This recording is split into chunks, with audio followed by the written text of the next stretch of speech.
How's everybody doing? Very good? I'm so good. Right. Thank you for asking. High energy today, guys. I'm so excited.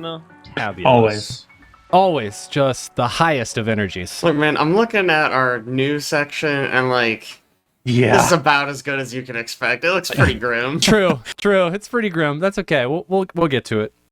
Hey everybody, welcome back to the Forecast, a bi-weekly podcast about everything games, film, and news. I'm Aaron Juno. I'm Alex McCausland. I'm Ben Diaz. I'm Caleb Juno. I'm Chad McCausland. And I'm Jake Fetterkyle. On today's episode number 215, Microsoft doubles down on price increases. Multiple video game companies turn again to layoffs as a financial solution because that is the only solution to saving money. And some big content drops in film. Plus, we take, Alex actually takes a Borderlands 3 deep dive right on time. And Ben sends us updates as he plays Elden Ring Nightreign, which I'm very excited to hear about, Ben. You're early access. It's very wet, all the raining. Yeah. Oh, yeah. Microsoft was like, we can only give early access to our biggest fans. Correct. Ben. If you'd Truly, like to know, I am the hugest of fans. if you'd like to know more about what we do, you can follow us on our social channels. You can check out our website at wearethehorizon.com. We have a ton of original content for you to browse through, including our new Pathfinder 2e campaign, Crown of Conquest.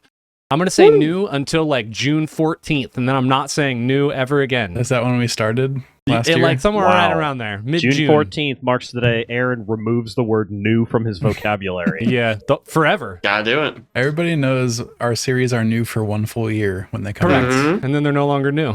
Yeah. How's he going to talk about the news anymore if he can't say new? Just this is. Reporting. Additionally, everything we talk about is in our cast notes, which is pushed out to whatever podcasting app you are using. All right, let's get into it. Chad, do you have a Chad's Community Conversation primer? Yeah, so, I mean, you guys probably heard this one before, but I thought it was pretty interesting, so I wanted to hear you guys' responses. So when interviewing for Google, they ask a question at the end. And I think this was actually in, I forget which movie it was, but there was a Google movie. And the question is, if you were shrunk down, put it at the bottom of a blender, and you have 60 seconds before the blade turns on, how would you get out? Wow. Sprint back and forth trying to knock it over. I have so many follow-up questions. Stuck at the bottom of the blender, guy. I would take I don't know off if my there are. shirt Am I and in then there? Hell yeah. tie four corners and create like an umbrella. So when it does turn on, I'm going to hope that it blows wind up and not sucks wind down. Like it's a parachute and it just blows me out of there. Oh, you know what? I forgot because I'm thinking my blender is one of the ninja ones that has blades going like all the way up it. Oh, boy. It's not Yeah, just at You're the not bottom. surviving that one. Yeah, Yeah, no, yeah. just a blade at the bottom. Just Just you the know. blade at the bottom. All right. How would you get out? I think the real question is, what do you do? Like, it's not really how do you get I out? would- Yeah. Line my neck up with one of the blades so Oh, I just boy. instantly It just die. happens It's over. Wow. That's not actually a terrible. Instead Yeah, of that's like pretty getting bad. brutally mangled. Pretty It just, Yeah, like- I mean, if you're standing upright and you don't manage to get out, that's gonna That's true. hurt Actually, a lot. on Aaron's comment, do you think you could tangle all of your clothes in the blade so when it starts to go, it jams? That doesn't get It'd you be out. tough, I think. I see. Yeah, but now the person who killed you is annoyed. Wait, I guess the question is Are there this people is this a nearby? Can I just yell Vitamix? for help? Like, Well, yeah, it- what quality is this Yeah. blender? Yeah. How nice of a blender is That's it? true. bad Is blender. the Very lid on? blunt. if this is a Vitamix blender, your shirt is not stopping those blades, my guy. Like how much ingredients are put in alongside you, Oh, I mean, if there's other True. ingredients, I it's assume easy. Climb it's- out, man. and I what assume are it's they? just you. It's I just would you. Yeah, sing kinda assumes. opera so loudly the glass would shatter, and then I could just escape. Wow. That's a bold That's answer, beautiful. Ben. Are Can there you- examples of good answers to this? So I choose to unshrink. if you remember The Internship, that's the movie I was looking for Oh, I earlier. did see that. I don't know On if the Vince line. this part, though. And On the Conan. line. Yeah, on the line. No, it's on. So what they say is they just lay down, and it's only going to take 11 hours for a standard blender to just kind of kill itself. So eventually, Oh my if you gosh. lay down underneath the blades, you're good. You're good to go. You're Take gonna a nap. drown in whatever's in there. It's there's just like people. now just think Maybe I about just- it. I was assuming that stuff. You got two mini-sized people walking around in the world now. Like, what do you know? It's great. Like, you can use this for everything. Like, you need us to go inside a wall and do something. Like, we're tiny. We could do it. Like, that's the thought process we should Wait, be how did going we here. get Wow. Because they finally whatever. Anyways, How did we get a second mini-sized person in this conversation? the internship? Vince Vaughn and Owen Wilson were on they're the interview. Both doing it. Yeah, both yeah. at the same time, simultaneous. So, I actually watched a video today, and during the video, this guy tries to discover the perfect answer for this. And he goes to a college, and he talks to like fourth and fifth year like physics students, and it turns out that the human body, if it shrunk down to that size, if it has the capabilities that it has now, while shrunk down, it could actually jump 44 centimeters straight up. So you could No literally way. now if you take wind resistance into account, then it's only 39 centimeters, and if you try to do a backflip out of it, it's only 29 centimeters. So you're not going to get out of it if you try to show off and do a backflip. You only have 60 seconds. Well, You should probably not try how to many show off. centimeters tall is the blender I'm currently in?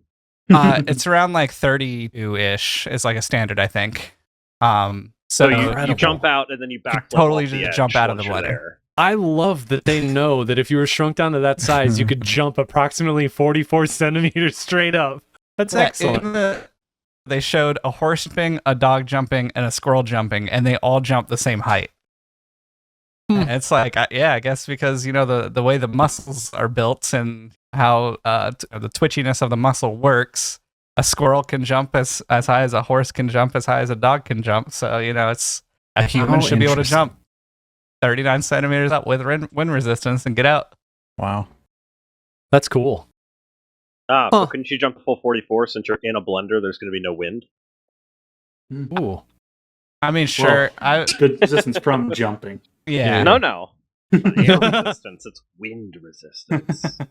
I thought for sure our conversation primary today was going to be the 100 men versus one gorilla Yeah. that's been going around. Yeah, Yeah. we had that one at work. The a answer couple is days one ago. gorilla. That's the answer. Nah, I don't think so. I think the men. It's I think 100 one men. gorilla. One gorilla is going to walk up and he's going to shred one person, the first dude to go up there, into small pieces. Well, And every other dude's going to be like, no way, and leave. Run away. Just here's sprint. the thing. I suppose in the context of our conversation, we were discussing if it was like what was that Chinese show about the game show where they kill people if you don't succeed?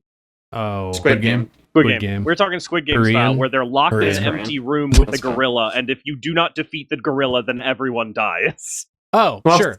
All right. If the gorilla kills you anyway. yeah. But here's the thing. That scenario, I think they would work together enough to basically mob the gorilla. Somebody would get a lucky finger in an eye, and then they'd slowly be able to wear it down. You'd Maybe. probably lose more than half of the people that you went in Yeah. on easily, but I think you eventually take out the gorilla. I would simply engage the gorilla as an intellectual. Sit down, have a conversation. We could You work speak our with differences. animals in that instance? Yeah, I'm assuming Sign it's language, right? Coco. Yeah. Yeah. The arguments I've seen. Counterpoint, Jake. What if it's Gorilla Grodd? I don't know what that means, but it sounds bad. Never mind. Okay, I thought you were a nerd. The arguments I've seen have been based on how little stamina a gorilla actually has, and how it just would not be able to get through all 100 people before I love it would that like way, pass right? out. No way. Honestly, well, if you're talking like from an evolutionary standpoint, that was how we used to hunt things. Because we're Just- not faster than most animals, but we True. do have better stamina. We would just follow them until they got tired, and then we would kill them. Yep. So, like, Yeah. Also, Makes a do we lot get of weapons sense. or is this fist fight? I think it's fist fight. Fist Just fight. bare Okay. knuckles. But no, gorilla knuckles. Sorry, yeah, sorry. you tire it out and then you choke it to death. The, Probably by shoving your clothes down its neck, not actually like strangling. But the skit that I watched that I found very intriguing was a couple friends sitting around in a room, and one of them just goes, "I'd just suck it off," and everybody's like, "What? There it is. What do you mean?" He's like, "Listen, we're in a fist fight right now, right?" He's like, "Yeah, sure." He goes, "I start sucking you off. What are you gonna do? It's over. You're gonna be preoccupied." GG. We already said gorilla doesn't have a lot of stamina. Gosh. Because the problem is Man. going to finish quick, and then what do you do after that? I would be tired after that. You go night Yeah, night. it's over. He's done. Good questions, Chad. Thank you for your community conversation. Thank you Here's for the thing, Chad. bringing That those. still sounds like you lost, like in that scenario. Let's move on to some news-related things. So before we really get into it, I wanted to check first. Caleb, do we have a Silk Song update? There's a minor one, I suppose. I was hoping you had read about it. So yeah, please. Well, I guess I don't know which one you're talking about because there was a show a few weeks ago. I can't remember what the show was now. I have an Nintendo. actual It Silk was Song the update then. Nintendo. Yeah, I think I know the one Aaron's talking about. I believe I know both. Go ahead. But the Nintendo show a while back, I don't think we talked about it. Did we talk about it on the podcast already? Can't remember Let's now do it. when it You was. have the floor. You're I suppose, inventing. yeah. There was about a 3-second snippet of Silk Song gameplay that they showed that said it was releasing in 2025. We'll see if that turns out to be That's true. good. I mean, they've never lied about the release like that, right? Never once. never. And I think the thing you're talking about is in Australia, right? Yeah, Silk Song gonna be playable at Australia's National Museum of Screen Culture on September 18th. What? Yep. It's going to be at the museum, part of a video game exhibition called Game Worlds, which includes displays that delve into the game's design and artistic direction. But it will be, as they have said, fully playable. I mean, wasn't it fully playable at E3 2019 when they showed that demo off? There was a playable demo. Yeah. I don't know what they argue is fully playable. What if it's just the same demo? Just the same demo. That would be so fucking funny. Same Oh my demo. They gosh. just updated the art to match the new art. Not in even that screenshot. updated. The exact same Put a demo. filter on it. All right, now that we've talked about all the fun stuff, Alex, feel free to bring this podcast down. Oh yeah. Let's talk about layoffs. Updates. Jeez. I mean, to be fair, we've slowed down quite considerably from like last now. year. For now. Speed. But we did just get announcements for some big old layoffs from Electronic Arts and Respawn. Rip. EA owns Respawn, so yeah, like 100 employees ish from Respawn, which is quite a bit, and then a few hundred more from EA itself got laid off. They canceled 2 projects at Respawn. One was a Apex adjacent looter shooter set in the Titanfall universe. Still not Titanfall 3. Which is what we really want. That one, I was talking to Chad about this. I wonder if they saw Marathon's whole thing and the reaction to that, and were just like, we're not gonna make an extraction shooter. Oh, okay, it was an extraction shooter. Yeah. You said looter shooter. Oh, sorry, extraction. Yeah, extraction Okay, yeah. shooter You're thinking of Borderlands 3. in the Apex Titanfall As you often are. verse. And then the other one was their previously announced Star Wars FPS that they were working on, which I think would have been quite good. I feel like only bad Star Wars projects make it all the way through. All the good ones get I don't That's understand. true. I was also Does talking to seem Chad that about this the true. other day. I don't understand how EA has fumbled Star Wars so hard. Like Every a time. Star So Wars bad. first-person shooter, that's such a slam dunk. That's so easy peasy. That's so easy I mean, to do. You give it to Respawn, it's like, yeah, that's gonna be like game of the year. Like, forget about it. Think What about are we like how doing? many people who play like older generations who played Dark Forces growing up, and they're like, Sure. "Oh man, I would love a first-person Star Wars game." Here we go. It's so easy. They made Titanfall 2's campaign. They're really good at that thing. Yeah. Mhm. Like, And Titanfall, just in general, feels incredibly tight for a shooter. It's so Mhm. the movement, the weapons, the gunplay. It just feels. Oh man, that would be so awesome in the Star Wars EA had universe. exclusive rights to the Star Wars license for so long, and like all they did with it was 2 Battlefront games. And maybe they got the first Jedi game out in the time that they had that exclusivity. The Fallen Fallen Order, Fallen Fallen Order. Knight, whatever. Those 2 games are like the one exception I can think of in recent Yeah. memory. Like, Also Respawn. oh, was So- it? Yeah. So EA has said that Respawn is basically just going to be a Apex Legends and Jedi series. Well, at least Studio. they're hanging on to Jedi, I guess. Yeah. Yeah, it just feels weird. They're so good and they're so talented in so many different directions. Yeah. But whatever. Yeah. But I think well we'll talk about this later. Let's talk about the other layoff thing, which is on the Xbox realm. Not layoff thing. More Thing that just sucks. bad game news Bad is really what I was stuff. looking for. Yeah. Bad stuff. Yeah, Xbox has announced a bunch of price increases coming later this year. I think partly in response to tariffs, partly in response to them saying cost of manufacturing has gone up. So, Well, why'd the cost of manufacturing go up?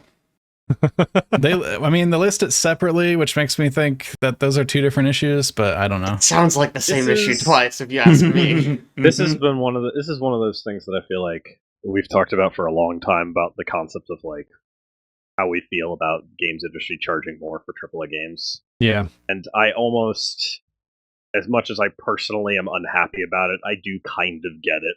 I've said before, like AAA games have been marked at $60 since what? It's been over 20 years, right? I mean, easily.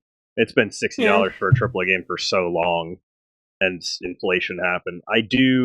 I'm not happy it's more expensive, but I do kind of understand why the price is being raised. I feel like, though, that argument falls apart a little bit, because they're always bragging about record profits, too. Yeah. Yeah. Making more true. money than they ever have, and it's like, well, you're not losing money, obviously. Listen, you got to pay the shareholders first, Jake. Come on.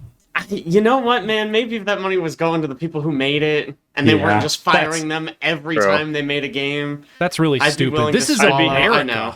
That's fair. I know, would be we don't do that happier here. if, as part of raising the cost of games, they go, also, we're going to use this to hire more employees so there's less crunch and like less No, we're overworking laying of them off, Ben.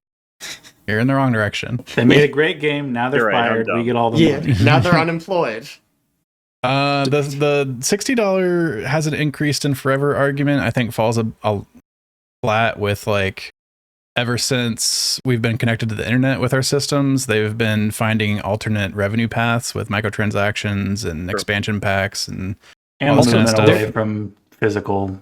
Yeah, that's the other thing. They're Requirements. manufacturing Moving costs. moved away from moving away physical from like to stuff. make box and discs. disc. Yeah. Good point. Multiple Never forget, editions. There's reasons it could not have gone up much, but I feel like it should have gone up at least a little bit at this point. I mean, also, don't forget, the number of people playing and buying games way higher. Also, it's keeps gone going a up. lot. Yeah. Yeah, Right? the market's a Gaming lot has bigger. become a lot Point. more mainstream, a lot more accessible. It's not like their costs go up because there are more people. I also want to point out the free-to-play games that are like record profits compared Yeah, to like right. paid Oh, yeah. games. Yeah. sure. Mhm. For what it's worth, the video game industry is worth around $187 billion currently. Projections to be $213 billion in 2027. Jesus Christ. Yeah. So- I wonder I want to know how much of that is mobile gaming. Oh, I probably. want to know what Probably percentage. more than A you want to large know. percentage. Yeah. Yeah. I want to know if it's above 90. No, it's not above 90. This says the market share. It puts. I mean, it just shows it in a graph, but it looks probably about 50%, Okay. maybe a little okay. less. That's actually a little surprising. And Yeah. console and computer look pretty close to tied. Computer might be beating out console just a little bit. So some of these price increases are pretty hefty. Like the Series S is going from 300 to 380. The big one, the Series X is going from $500 to $600. That 500 to seems 600. That's a lot. kind of nuts, yeah. Yeah. And the 2 terabyte version of that is going from 600 to 729. I will say though, think about it. Think about what is in that box, and then remind yourself how much it costs to buy a graphics card for your PC. Yeah. Yeah. Mm-hmm. But this I'm also- okay, the Xbox X Series the 2 terabyte one being $730, that's more than a Pro PS5. True. So, like, And this is still the PS5 standard of gameplay. Yeah. I mean, this might be flawed thinking, but like maybe they're marking this up because they're just like, well, if we could get them to buy a computer and then we could get them to buy Windows. Sure. Yeah, Microsoft Like, gets money either because- way. The long-term Oh my plan. gosh, the console's so expensive. If I just spend a little more, I could probably get like a low budget gaming PC, and then there's like so much more I could do with it. Now I have to buy Windows 11, and Mhm. I don't know, Game Pass, and then you buy Game Pass, and then it's Yeah. It's always weird to me when big companies like that make decisions. If that was the case, if they made a decision like that to grow market share, because if you think about it, gaming for Microsoft is such a freaking tiny part of their revenue stream. It's so even personal copies of Windows, small. It's mostly commercial Windows sales for industries. It's probably mostly cloud computing at this point. Or it probably is at this point, mostly cloud computing. I'm sure it's mostly cloud computing. The big thing is that they announced, quote unquote, some first party titles are going to go up to $80 at the end of the year from $70. Whatever. So we're getting basically 2 price increases in 1 year, because we're already seeing games at $70 now. Yeah, 70 is kind of the AAA standard. Recently. Yeah, like within a year. 70 is like more recent. They started dipping into that with big titles, and then Nintendo did their $80 Mario Kart thing, and then now we see the $80 first party games from Microsoft. $80 Mario Kart is just absurd. Yeah. Here's the deal. We could fight this. You know, if everybody didn't pay the $80 for the games that come out. I mean, but we're all gonna do it. So it's like I mean, I'm not paying it for Mario Kart. I feel like I've not paid. I don't pay full price for games generally. Sometimes I do, every now and then, but it's got to be kind of above and beyond. Like, if it's $80, there's like no way. That's so much. I mean, like, it's got to be like an Elden Ring. I'm definitely using the Royal We, because like, sure. Us on the podcast, we could be like, hey, let's not buy this, but yeah, we're small fish. I get people it. will. I mean, we also have like the Steam Family Share, where we're essentially paying. Don't tell anybody. Like one amount for 6 copies. I'm gonna shut it down. Speaking of which, next time we all get together, I do owe you guys some beers, because I don't think I've bought a video game since we started sharing. It's insane, man. I've been waiting. Every time I go, oh man, I should go play this new game that comes out, and I go check my library, I'm like, already got it. Well, Chad already has it, so I guess I just can give just play me that. $15 on Steam, and it'll call it a day. See, I've really been waiting on somebody to be like, guys, we need to put together like a method. Like, you get this game, then you get this game. No one said anything yet. It's just been no, because I'm enjoying not having to pay for any. Yeah. I feel like we've somehow already done that a little bit. In a way, I bought a game, and then Caleb bought a game, and then Aaron bought a game. Yeah, in a way. So really, I just need to buy some more games for a lot more games, Ben. A lot more. I have purchased some games for the team. It's not my fault that they're games that no one wants to play but me. Here's the other thing, Ben. You also have to offset for the total number of games that Caleb owns. So you have to think about like how much Caleb has spent over his lifetime of his Steam database, and then you need to offset based on that value. I don't think that's right. No? He has access to all those games now. Yeah, but what if it goes away? Most of them. What if they realize Steam Family Sharing is a bad idea? We should edit out this entire part. Yeah. So they're going to shut us down. Also, to change the subject, because I was trying to Google this, because I was curious if I could figure out actually how much percentage of Microsoft profits is gaming. And unfortunately, I'm not having a whole lot of luck. The most interesting statistic I've been able to find was a post about their fiscal year 2024 compared to 2023, in which they mentioned how their gaming revenue went up by $6 billion, or increased by 39% between 2023 and 2024, which is a pretty big bump. You just need now their total revenue for those 2 years, and then you can figure out exactly what percentage it is. Yes, I could. Math, dude. Math is power. Can we pause the podcast while we do a bunch of math? Yeah, let's just totally do that. We'll walk through the whole thing. Yeah. Fiscal year 2023, they did $15 billion in Xbox. $6 billion. That's not their total. Mm-hmm. Yeah. But they gave you the percentage, so you can figure out the total. But that's the total percentage they increased from last year. The only numbers they give you is compared to last year's numbers. They give you the amount and the percentage, yeah?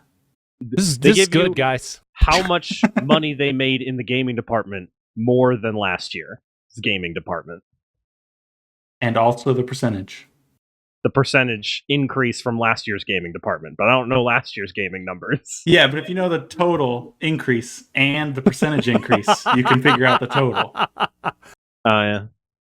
Yeah. This is why you went to college. Good job, Caleb. Math. Alex, I think they're it's also... like 7% in 2023 Oh, okay. of their revenue. Not that I More than don't I want to keep doing Doing math, this? because I love Good point. math. Let's But keep doing Alex, math. weren't there also layoffs at Polygon? Yeah, I didn't put this one in though. Oh, yeah. Sorry. That's a different color. It's okay. It's Caleb, okay.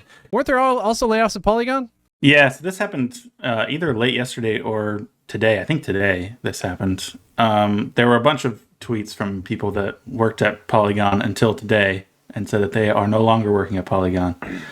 And it's come out that Polygon was bought by, I can't find the name in this now. Somebody help me out here. Valnet. There we go. Bought by Valnet, which I think is known for being a exploitative company. So yeah, a bunch of people got fired. We don't really know the full extent of it yet because it's just been various people tweeting about it. I did see 2 of the co-founders said that they had nothing to do with the sale and or didn't know it was happening. I don't know how that happens. I don't know how that works. Yeah, I guess because they're owned by Vox Media, maybe that's a higher up thing. Vox Sure. Media sold them off. I mean, they were co-founder. Did Vox start with them, or did they get sold to Vox at some point? I thought they started under Vox, but I don't know Mhm. for sure on that. I don't know. They must have not had controlling shares, if anything. Yeah, Hostile takeover. just wild. One quick note in tabletop games. I know we've kind of been talking about this sort of loosely, but the price increases, tariff changes and causes in terms of price increases. One thing that's interesting, I was reading an article the other day from, boy, of all places, Polygon. Mhm. And they were talking Good about... source. Yeah. Until now, maybe. Yeah, maybe. We'll see. They were talking about Gloomhaven, which I think almost all of us love, except for maybe Chad, who I doubt has played, but you know. I played. Oh, you did? Okay. Well, there you go. Right. All right. 5 of us love, and it's all right for Chad. That's a glowing review from Chad. For That board is very game. good. Yeah. I just think it's interesting. They did a sort of version 2 of this game. They kickstarted it back in 2023, raised about $5 million, and they've been in pre-production for a while. And now they're ready to ship to all their customers, and they have 60,000 units of games sitting in China currently that they cannot bring to the United States because of the increase in cost of them importing those goods.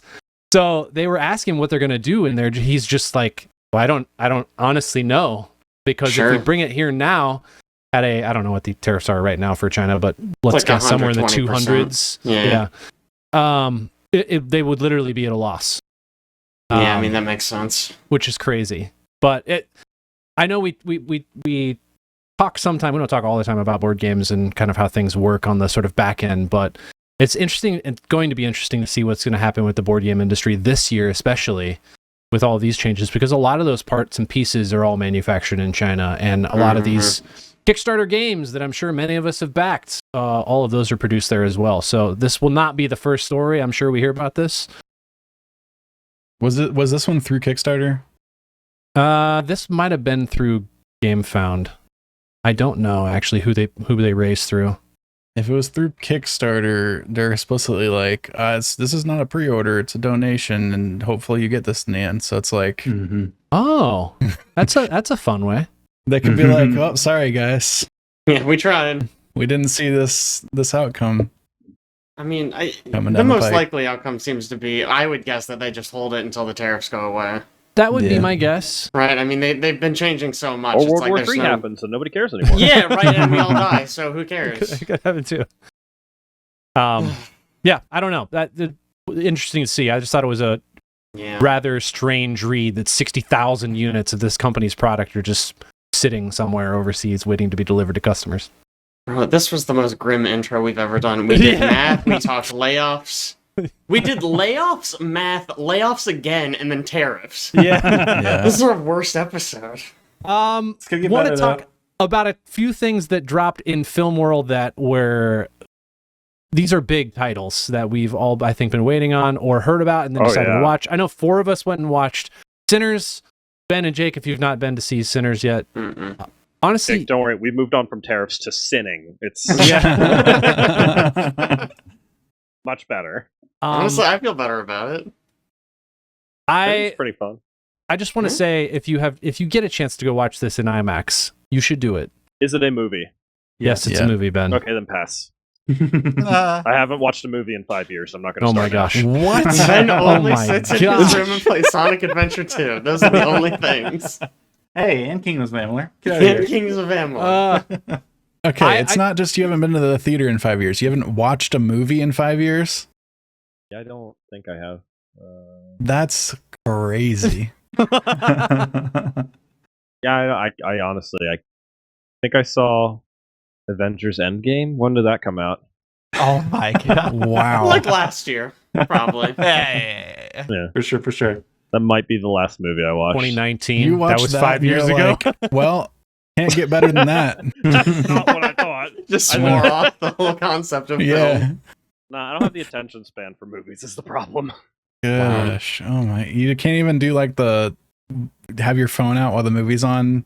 That's even worse. No, absolutely not. All right. I hate that. Because then I can't. but- Then I don't know what happened. All You right. just got to watch them in 20-minute segments like their TV Increments. show. Just Yeah. watch them on TikTok. No, watch them on. What was that Watch 'em service on that had TikTok. 7-minute Was movies? it Tubi or something like Tubi. that? Quibi? Quibi. It's Quibi. Okay. That's Quibi. that. Ben is the target audience. Yeah. No, listen. Every podcast we do where there isn't anything in the film category, I'm just a little bit happier that I'm just Oh like, my oh, good, gosh. thank God, I don't have to be here for this part. All right, well, Uh, Jake, this is for you. That's for me. If you get a chance, you should go Okay. watch this in IMAX. This movie is Okay. actually incredible.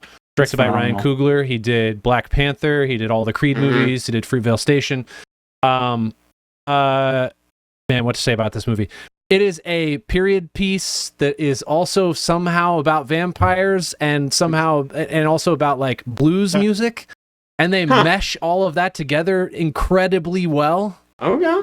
really I'm in. well.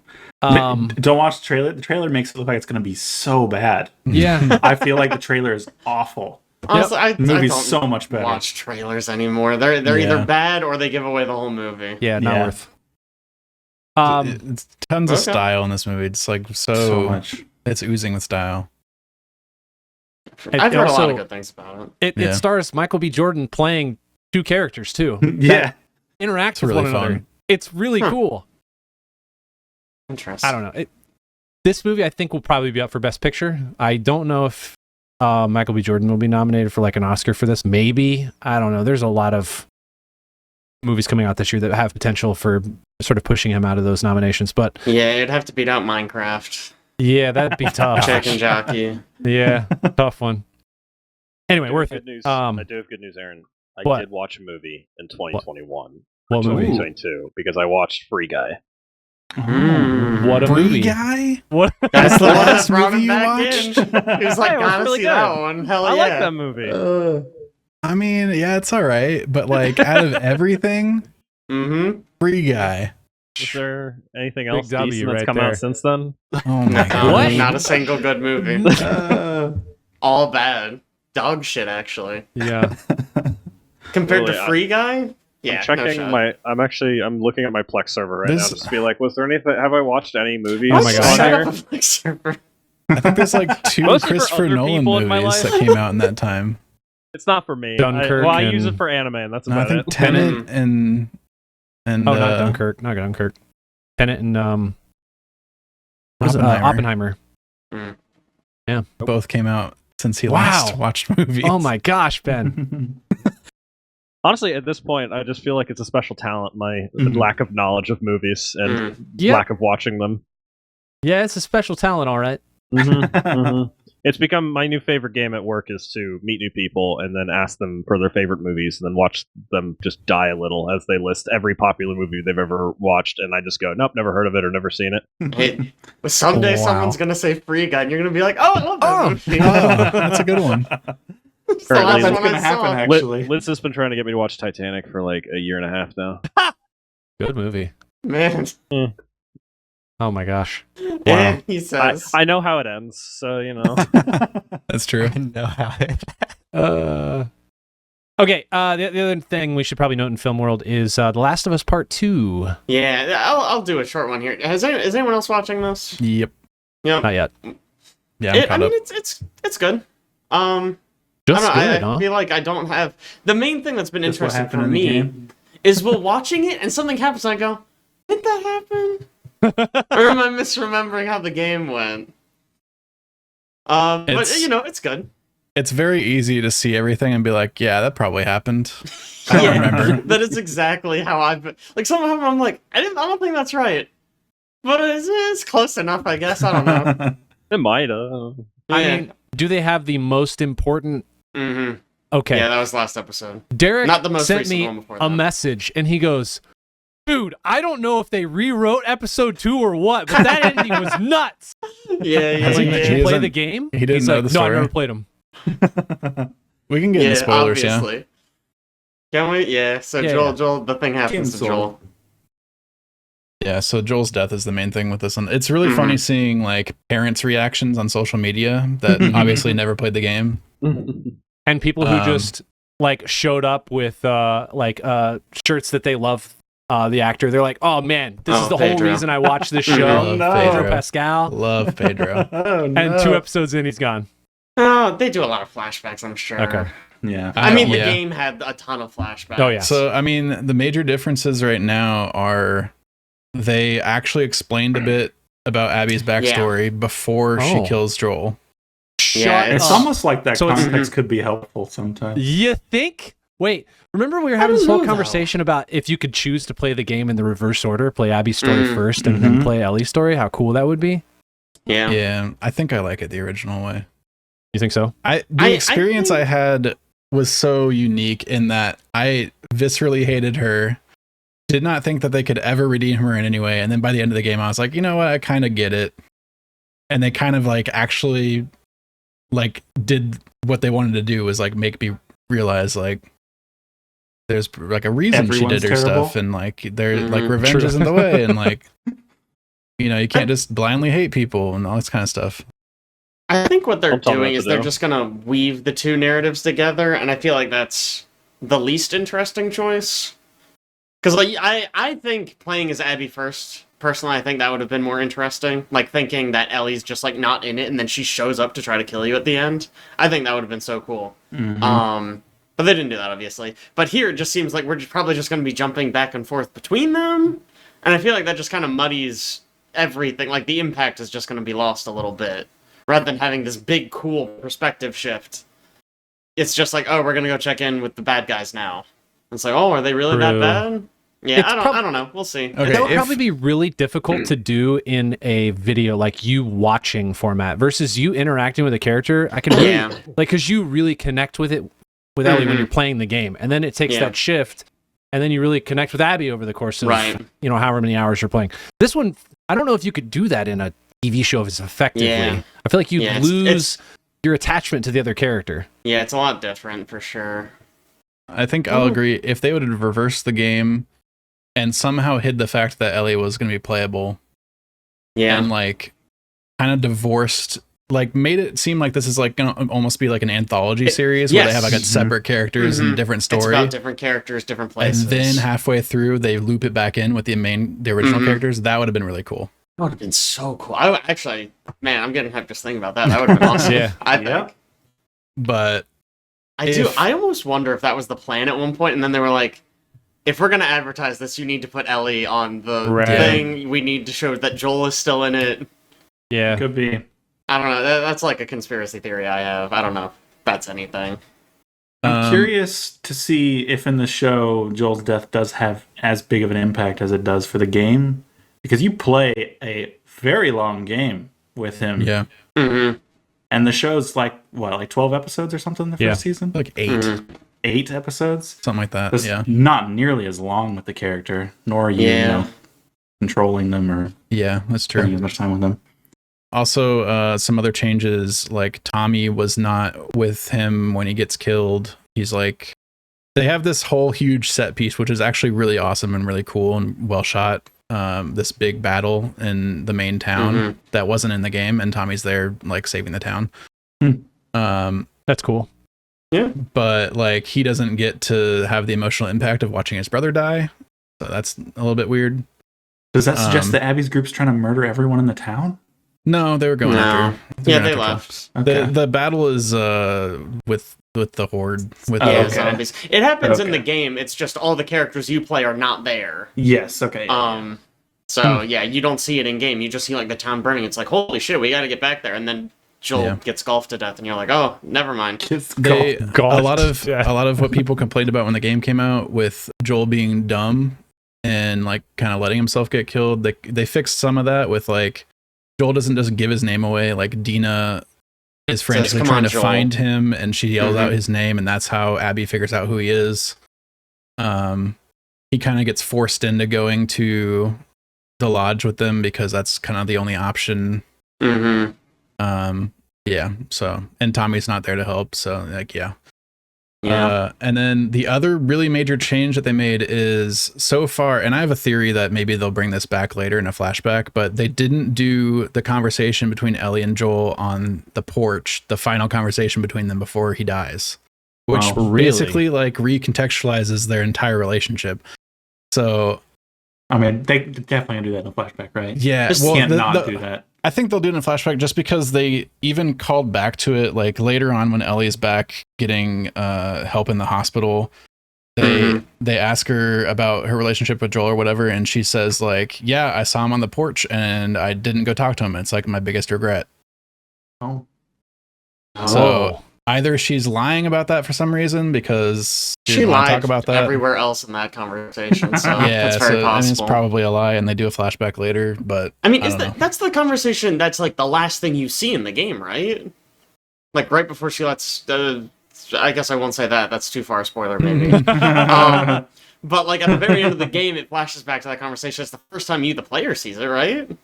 Is that the first time you see it? I don't remember at this point. I think so. I don't remember now either. Whatever. There's so many things I forgot. Like, yeah. Joel died, and I was like, that's not how I remember it, but I also probably just am remembering it wrong. Yeah. It's pretty similar. Yeah. There's some minor differences. Two small things that I don't like. They have a psychologist character. I don't like her. It feels just a very lazy, like, crap, we need a way to figure out what Joel's thinking. Okay, well, he tells a psychiatrist how he's feeling. And it's like, okay, alright. I mean, I guess if you just want the easiest possible solution to that problem, Sure. you just have him say it out loud to a character. Whatever. Yeah. And then Abby's not big. Like, she's not ripped. Mm-hmm. I know, whatever. Like, I don't want to get too hung up on it, but, like, the fact that Abby was, like, intimidating, I feel like is a big part of why she worked, and what was kind of interesting about her was, like, she was, like, this big, intimidating thing, and then, like, the showdown between her and Ellie was really interesting, because Abby's, like, 3 times Ellie's size. Yeah. And so it's like, what is she gonna fucking do? But here it's like, no, they're like the same size. Whatever. Also, Abby was always wearing a tank top, like a really tight. You could just see muscles everywhere. She was scary. Yeah, she was huge. I think some of that is just because they have to pair her with Bella Ramsey, who is significantly smaller than Ellie, like second game Ellie, because they can't age her up. Let's be honest, they didn't have to. Yeah, I mean, they could have recast. They, like older Ellie, but I'm sure it was just like, this is the actress we want to use, and she's not a fucking bodybuilder. Yeah. Whatever. Yeah. Also, nobody liked Abby, so like, whatever, I guess. Nice. Okay, I want to jump on to Ben. You wrote a note in here about shadow drops. Did you want to? Yeah, this is kind of a small thing, just because I was looking through and I saw an interview that I found kind of interesting. It was an interview specifically when I say shadow drops, it's relating to how the industry or what our opinions are on games like the Oblivion remake, where it was kind of a shadow drop. It's just like out of nowhere, bam, we're releasing this huge fucking thing. And I was reading an interview, which tab has this? God. Nailing it. One of these tabs, but I can't find it. But basically, the interview was with the head of a indie game developing company who was basically talking about how fucking pissed off he gets when AAA games do this. Because he was saying, effectively, a lot of indie games, like, they put a lot of planning around when they're going to release, because they need to make sure they release at a time that there's nothing big coming out popular from AAA games, because they would lose so many sales. And the problem is, once you've picked your release date, it's hard to like change that. And then you run into something like Oblivion. Like, I don't even know, there could have been something huge that, I mean, let's take what's that 33 game that just came out? Clair Obscur. Clair Obscur Expedition 33. I have not played it, but from everything I've heard, it's goddamn amazing. And it's probably going to get almost entirely overshadowed by Oblivion coming out at the same time. And it's one of those things that, and maybe not, that's a bad example because it's not a tiny indie game, but It's also doing very well. and it's it also is doing doing very well. very well. But there are indie games that could have planned on releasing at this time, and now they're just fucking boned because Oblivion got shadow dropped at the right when they were coming out. Yeah. And I thought it was interesting because I'd never really considered the problems that could be caused by that sort of marketing. I don't know if it's a huge problem. I mean, I still think personally the whole like shadow drop a really big game is fun and exciting and kind of cool. So like I think I personally am still happy with them doing it, but I just thought it was an interesting article. It'd be nice if they just had some sort of network of these game developers, like some sort of way to notify them, hey, look, we're going to shadow drop something. Maybe don't play around the maybe like states. Then it gets leaked I know, immediately. Right, I and it's know. not a shadow drop. Well, to be fair, everyone knew Oblivion was coming for like months. True. It's true, yeah. What if they just had like a signal chat that they could all talk? And that's a good. Those are always secure. That's what I really love about those. Yeah.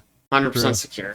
Here we go. It was Jonas and Tonson, the co-founder of indie publisher Raw Fury. Oh, Raw Fury. They were okay. interviewing.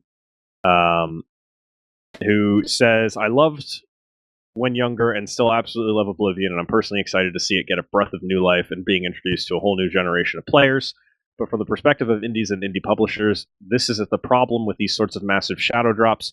Everything more or less gets buried. We don't have the cash nor muscle to throw around, so everything is carefully planned, including when to release based on other releases, etc., to try to maximize the chances of getting attention. And it basically goes on to say what I saw. Right? Yeah, but Raw Fury's, that's Blueprints. That's who published Blueprints. Which is also doing good right now, I suppose. But yeah. But it Well, can't they go also well did in just publish a advance. game a week ago that doesn't seem to be really taken off. Huh. Post-trauma. Oh, yeah. I wonder if that's why he did this interview. Interesting. Probably. it does say down here, as for Raw Fury, when it set the post-trauma release date, it couldn't have known Oblivion Remaster was waiting to steal the show. It may have gone down as just one of those things. Yeah. But yeah, it does seem to be the interview is related to post-trauma. I don't know. Just found it kind of an interesting article. Yeah. Shadow dropping's interesting because you don't get all the marketing that gets people to buy your game. But then again, for something like Oblivion Remastered, you don't need it, first of all. Mm-hmm. And second of all, it leaves you open to just delay it as long as you need. Sure. Because people aren't waiting on it. Which, honestly, might be really good for a lot of games. Yeah. They're A lot of released times- way too early. A lot of times you don't need the marketing for that type of game too.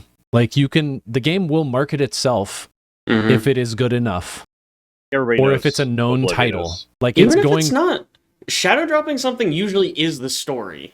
Yeah. Yeah. Oh my god, did you hear? They just released this huge game out of nowhere. Oh, that's crazy. What is it?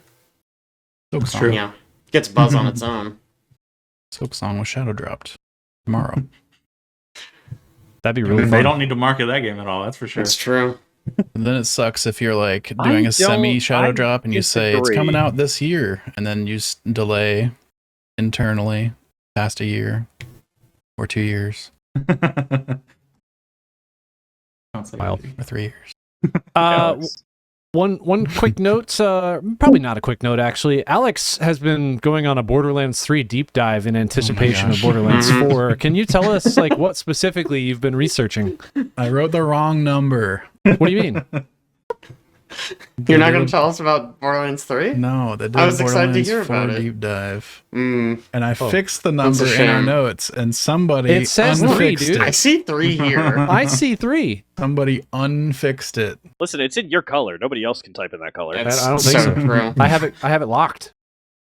Man, hmm that's a new feature that needs to come to documents. Lock font colors to specific users. Borderlands 4, they showed off a bunch of gameplay stuff, and I didn't really want to talk about it too much, but I just wanted to say I think it looks good, and it looks a lot like Destiny. for some reason. Weird.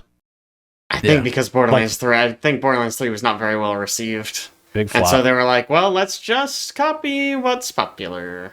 I mean, they should be doing fine. The Borderlands movie went great, right? Oh my gosh. Hey, got him. Yeah, no, Take that, wow. Randy. They showed off you got like a kind of double jump hop and a glide that looks a lot like the Warlock, or maybe like the Titan glide. Mm-hmm. I mean, that's kind of like the one where you're on the moon, right? Little bit. Yeah. Is that pre-sequel? Okay. I didn't play that one. Yeah, pre-sequel. yeah. It is kind of like that. You're right. Pre-sequel, you're on the moon, so you could do like kind of crazy big jumps. But there's a lot of running and sliding and mantling, and you have a Doom Eternal-esque grappling hook. Yeah. Or maybe a Actually, the strand-like grappling hook looked just like the Halo grapple. Yes. The new It Halo does kind of grapple. look like the From the Infinite. infinite Yeah. grapple. You can like pick things up with it. You can swing on specific points with it. Mhm. Yeah, they showed a lot. You can like kick explosive barrels, which is cool. In other games, it would have just exploded in your face. Yeah. You got basically the Destiny Sparrow, like your individual little hoverbike thing. You got basically the Destiny Ghost, your little robot dude that can ping and hack targets and floats along with you. The Wow. Sparrow and the thing that they show where they like grapple off of the point and fly really far makes me a little worried it's going to be just a very empty open world. Right. If you're able to move across it that fast. Right, Yeah. sure. They're going for Got me a little quantity over worried. quality. Maybe they level lock that. Like you only get it at some point when you need to be And you go moving past far. your friends. Yeah. You unlock the Maybe. grapple. Yeah. Yeah, we'll see. Right. Definitely one to keep an eye on, I think. Yeah. Hopefully, Okay, so hopefully they can it do might- it again. It might just be one of those cases where they got somebody who's never played a game before to do the demo.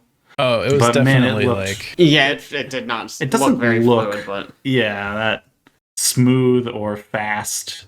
it was definitely like the on purpose show offy gameplay that made it look slow and kind of bad. Yeah.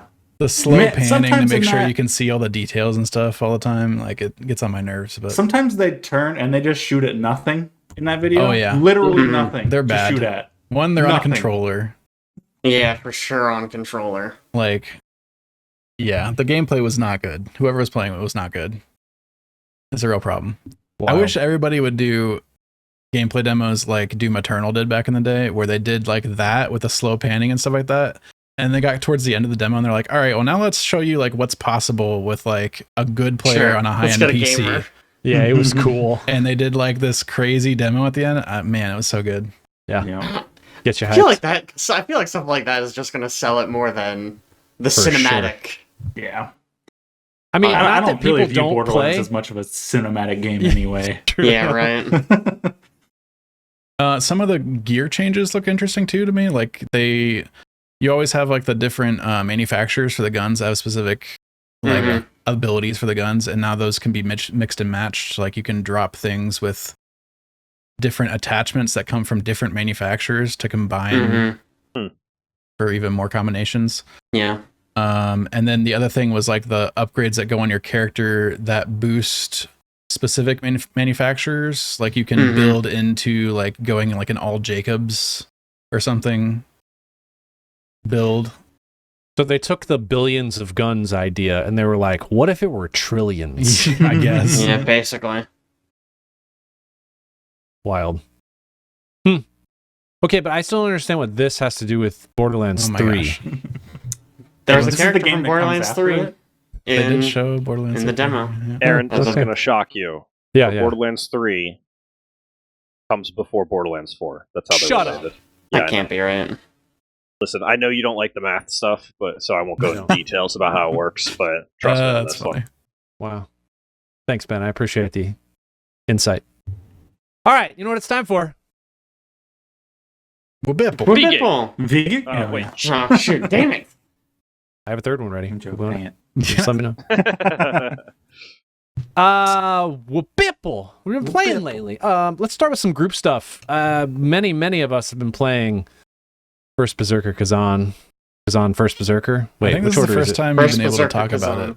It is. First It's time the first Aaron time has. Yeah. I have. Mhm. Yeah, I Yeah. did listen to the whole podcast last time you guys were on talking about it. And Caleb started with it. He's like, yeah, man, feels bad Aaron's not here, so we're going to talk about it anyways. Yeah. Sorry. I brought up your Incredible. most important point that you kept bringing up to us. So, you know. You did. I thank you very much for that. I really appreciate it. Since then, I've discovered that the most important point is if you want to play this game and be good, you play with a greatsword. If you want to play on easy mode, you play with the spear. What's dual wield then? Dual wield's like you want to play the game, but you don't want it to be so difficult that you have to be good. You know. Mm. I could also just never leveled my stats. I really wanted to be in this. Let's be honest, dual wield is the purest mode because it's what you start First with weapon you get. in the beginning. That's true. Oh, That's you guys true. changed weapons? Huge mistake. Mm-mm. I don't know what else you guys have to say about it at this. I mean, this game was incredible. It was excellent. The combat is incredibly tight. The build trees are fun. I think really the only thing lacking is just the the equipment and the way that build out or loadouts work. To me, that's just kind of like, all right, it's there. I don't know. It can be just a little annoying to have to deal with at times, I find. You mean just managing all the Yeah. crap you get? Yeah. Managing the crap you get and trying to build sets out. It's like, is it even really worth it? I don't. Sometimes it's worth I'm it. looking at the set build outs and I like at the end of the game, I basically had a jar on my head and then one piece of 5 different things that gave me 2 slots on each of those. Yeah, it looks so goofy, man. But you get all of these extra stats and you get stacks like stacking stats. So I had like 2 different things that gave me a plus 15% to my light attacks. Okay, sure, that's great. You get actually more benefit from splitting out your component pieces when you're wearing a jar than if you're wearing all of the same. That's kind of true. If you're wearing all the same set, the higher tier ones tend to be better than the lower tier ones. There's some really good Perks. higher tier stuff Yeah, true. that you need a lot of pieces for. Mm-hmm. Yeah, I don't know what else. Go ahead. I've got like a full set that has all the things and then like 2 parts of 2 other sets with the jar going. So it's like 3 different sets, I guess. Heck sort yeah. of. What do you guys think? Game of the year potential? Definitely. It's up there. Oh yeah. There's a lot of good games already, but it's up there. I know there are. This year's already man. Yeah. Whew. Yeah. Have you played any more yet, Chad? I've you been beat playing Maluka? this entire podcast. I'm going to be completely honest. Did you beat Maluka yet? I keep seeing Nope. flashes. Okay. I've gotten much further in the second phase though. Dude, All that right. fight is so cool. I was Yeah, Maluka's like, great. with how you were talking about it the other night, I was wondering if you were just going to be done with the game or not. Half and half. I feel like Souls games have gotten way too fast, and it kind of frustrates me. It's very hard. It's one of It's- the fastest Souls likes. It's no longer like methodical and let me like figure out the boss pattern and okay, now I can go in. It's more let me figure out the boss pattern to where I can react as fast as possible to everything coming at me. Never mind, I'm dead because he hit me twice. Yeah. Yeah, you basically got to memorize his exact attack pattern. It's not, oh, I see an opening. It's okay. Kazan almost becomes a rhythm game at some point. A little bit. Like once you feel the attack patterns and can like carry through everything and know like you can do this many attacks after it before he's about to do something else. Mm-hmm. To be completely honest with you, without giving away anything about this boss, if I get hit in the first phase, I just let him kill me. Yeah, I feel that. And that's the thing that like I I've feel done that like on buses. Dark Souls 1 and 2 it wasn't like because it's like I could get hit a couple times on a first phase and then I could still proceed to the second phase because the second phase isn't too much worse. But this one is just like you go from first phase where you're like, this is kind of like I want to say he's a pushover, but like he's not the hardest. And then you get to the second phase and you're just like, oh, You need all your heals. Literally all of them. but yeah, I mean, I don't know. Just while I was sitting here on the podcast, like getting a couple of the like, I didn't even know that he did a certain thing. Then I was like, oh, it can get easier. Mhm. I think yeah. one of the interesting points on this game, the way they handle boss fights, I think it's really cool that you gain lacrima even when you lose. like a little bit. And I guess it depends on how much health bar you chunk down. But also, they give you other resources to be able to use during boss fights other than just your health pots. If you're like, I think I can beat this guy, but I need like a tiny bit more healing to give me a little bit longer duration during phase 2. So you can either use whatever the spheres are that take away your diamonds. Man, the names of all those things. Whatever Spirit, they are. I think. Willpower orb takes away your spirit. Willpower orb. Sure. No, willpower orb just gives you more stamina. It's willpower right? orb. It's willpower orb. Okay. Yeah. Either way, that component, and then also the component that is just like a bunch of lacrima and a stone that you can consume and get back 50% of your health. Yeah. If you store those and you get in a boss fight where you're feeling like you're just slamming your head against a wall, that's where I feel like they can also come in beneficial, where you can just use them during combat, just have a little bit longer holding out to maybe finish the second phase, which is cool. My one issue with that is if you use it, it goes away. That is true. It's gone And they're forever. not buildable ever again. And then when you get to harder bosses, you're like, man, I wish I had those. Yeah, like even on stuff you can easily go get again, like the thing that puts poison on your weapon. Like there was some bosses that I was using a bunch of those, and I would just run out before I could finish the boss, and I'd have to go like back to the thing and craft more of them and come back. Yeah, I was using fire on this boss a little bit, and then I ran out. Like I Haven't almost gotten to wish craft like yet, though. the economy was tuned in such a way where they give you like way less, but when you die in a boss, whatever you used, you get back. Oh. Where you're like, Interesting. all right, I'm going to commit this amount of stuff to this boss. I don't know. Also, I found out today you don't get lacrima when fighting the final boss. Yeah, you do not. He doesn't give you any extra for anything. You just I'm better like, be ready, man. I'm pretty sure he does. No, because I spent I got just enough by using stones to get another level, and then I would go in, and it's just like I get like 200 back every time that I go in, and it hasn't been increasing. I'm positive I got some back. That's because he's using spear. The cheater weapon. Makes sense. Yeah, but the consumable stuff is interesting. There was one boss I fought that I was really struggling on, and then I read a tip about, bro, use your consumables, and I was like, I have literally not used any of these damaging consumables that you throw at people the entire game. Man, very strong. And then I used them in the fight against that boss, beat him so fast. I was like, oh, okay. I think most of the time, I feel like you run into a boss fight and you're like, all right, you're thinking about combinations, how you're going to string moves together, how you're going to watch the boss's mechanics and try and figure out the way they're going to attack you so you can sort of match it up with parrying. Meanwhile, you have all of these other tools that you could be using, but they're like, it's locked in your inventory essentially. And it's not something that's on top of mind where you're like, all right, I'm going to coat my weapon in poison. All right, I'm going to throw an electricity ball that's going to be stuck on the ground and it's going to electrocute an AoE while that boss is going to be standing there doing an attack from that exact position. Or I'm going to throw one that just hits and does damage. It's not something I think you're like constantly thinking about since you only have 5 or 6 slots in your on the D-pad.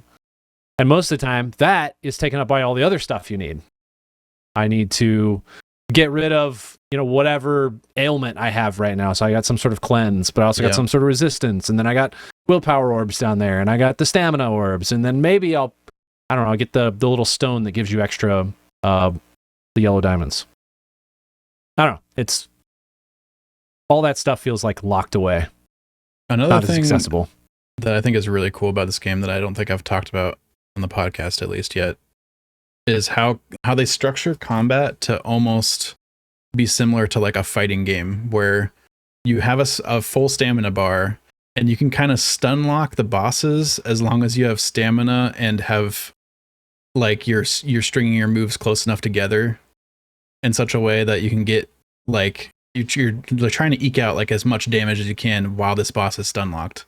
And then as soon as you can't do another move in the string, they kind of break out of it and start doing their stuff again. It's cool. And it's very similar to like a fighting game where you're trying to like get a combo in that has as much moves in a row as possible that can be linked together until they can get control of their character back. As Frank would say, it's a dance. Very, very cool. Maybe a fighting game like Dungeon and Fighter. Yeah, exactly. Which you mentioned when I brought this up to you, and I was like, freaking A, it makes so much sense. They made a fighting game before this. True. Yeah.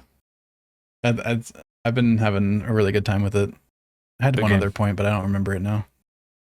There is I think there is a decent spike in difficulty for the final boss. Nothing near the 9 Souls spike. Oh, really? A nice spike, I think. It is a good spike.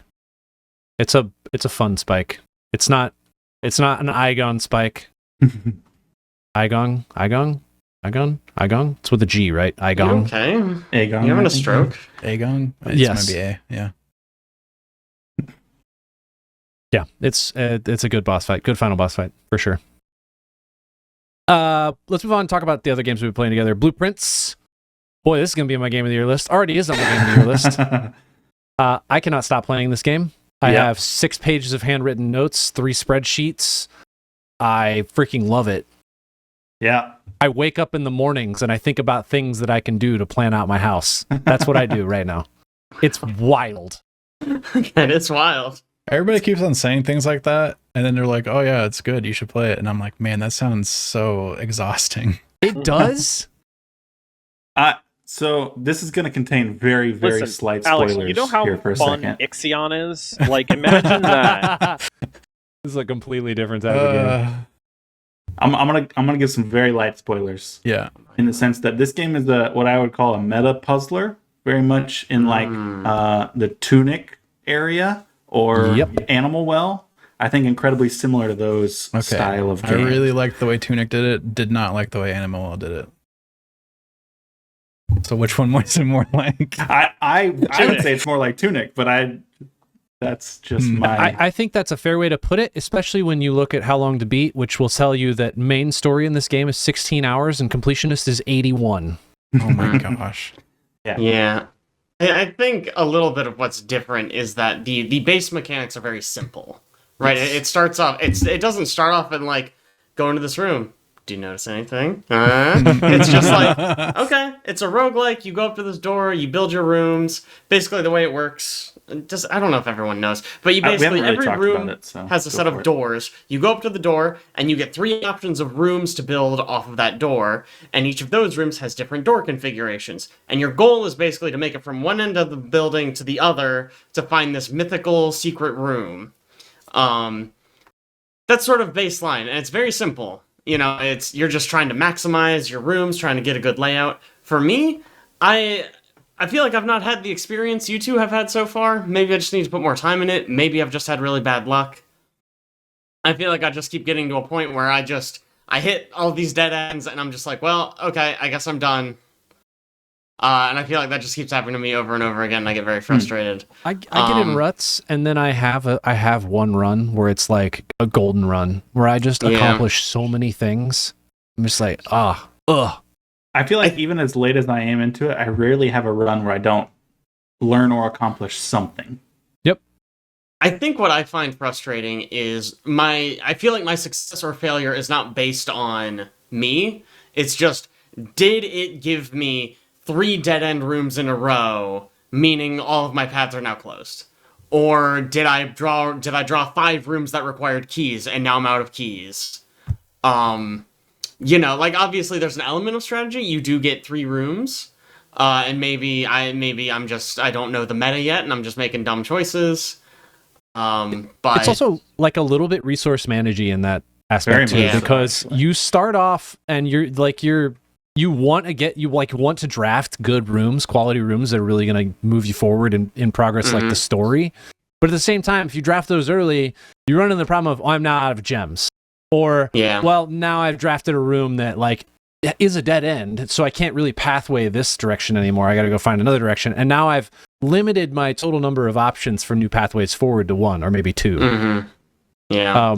I think that part does take a while to kind of like get a good grasp on the way you do it. Caleb and I were talking about like, what is the first thing you do when you start the game? Turns out he and I do the exact same thing. Open the door. Nope. But for anybody jumping in early, I will recommend gems are the most important resource. Yeah. I think by far. Interesting. Even more important than keys. I feel like keys are always what kill my run, but you guys are the experts. Man, Keys or lack of key card. Gems can be bad. most of the time will get you into a room eventually that will have a key. Like that's Must be nice. I don't know. I think I need to put more time into it. Another thing. Okay. Here's another sort of frustration of mine. I know I'm talking a lot. I do like this game.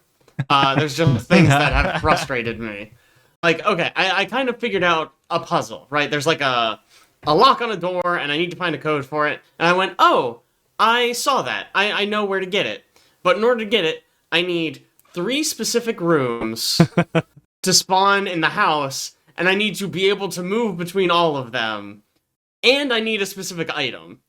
And it's just like, boy, I don't know if that's ever gonna happen, you know? Or at least not happen anytime soon. So, like, I know the answer to this puzzle, but I can't solve it yet because I need to randomly get all of the pieces to spawn, which is annoying. I will say a lot of the in-room puzzles are usually solvable using components in that room.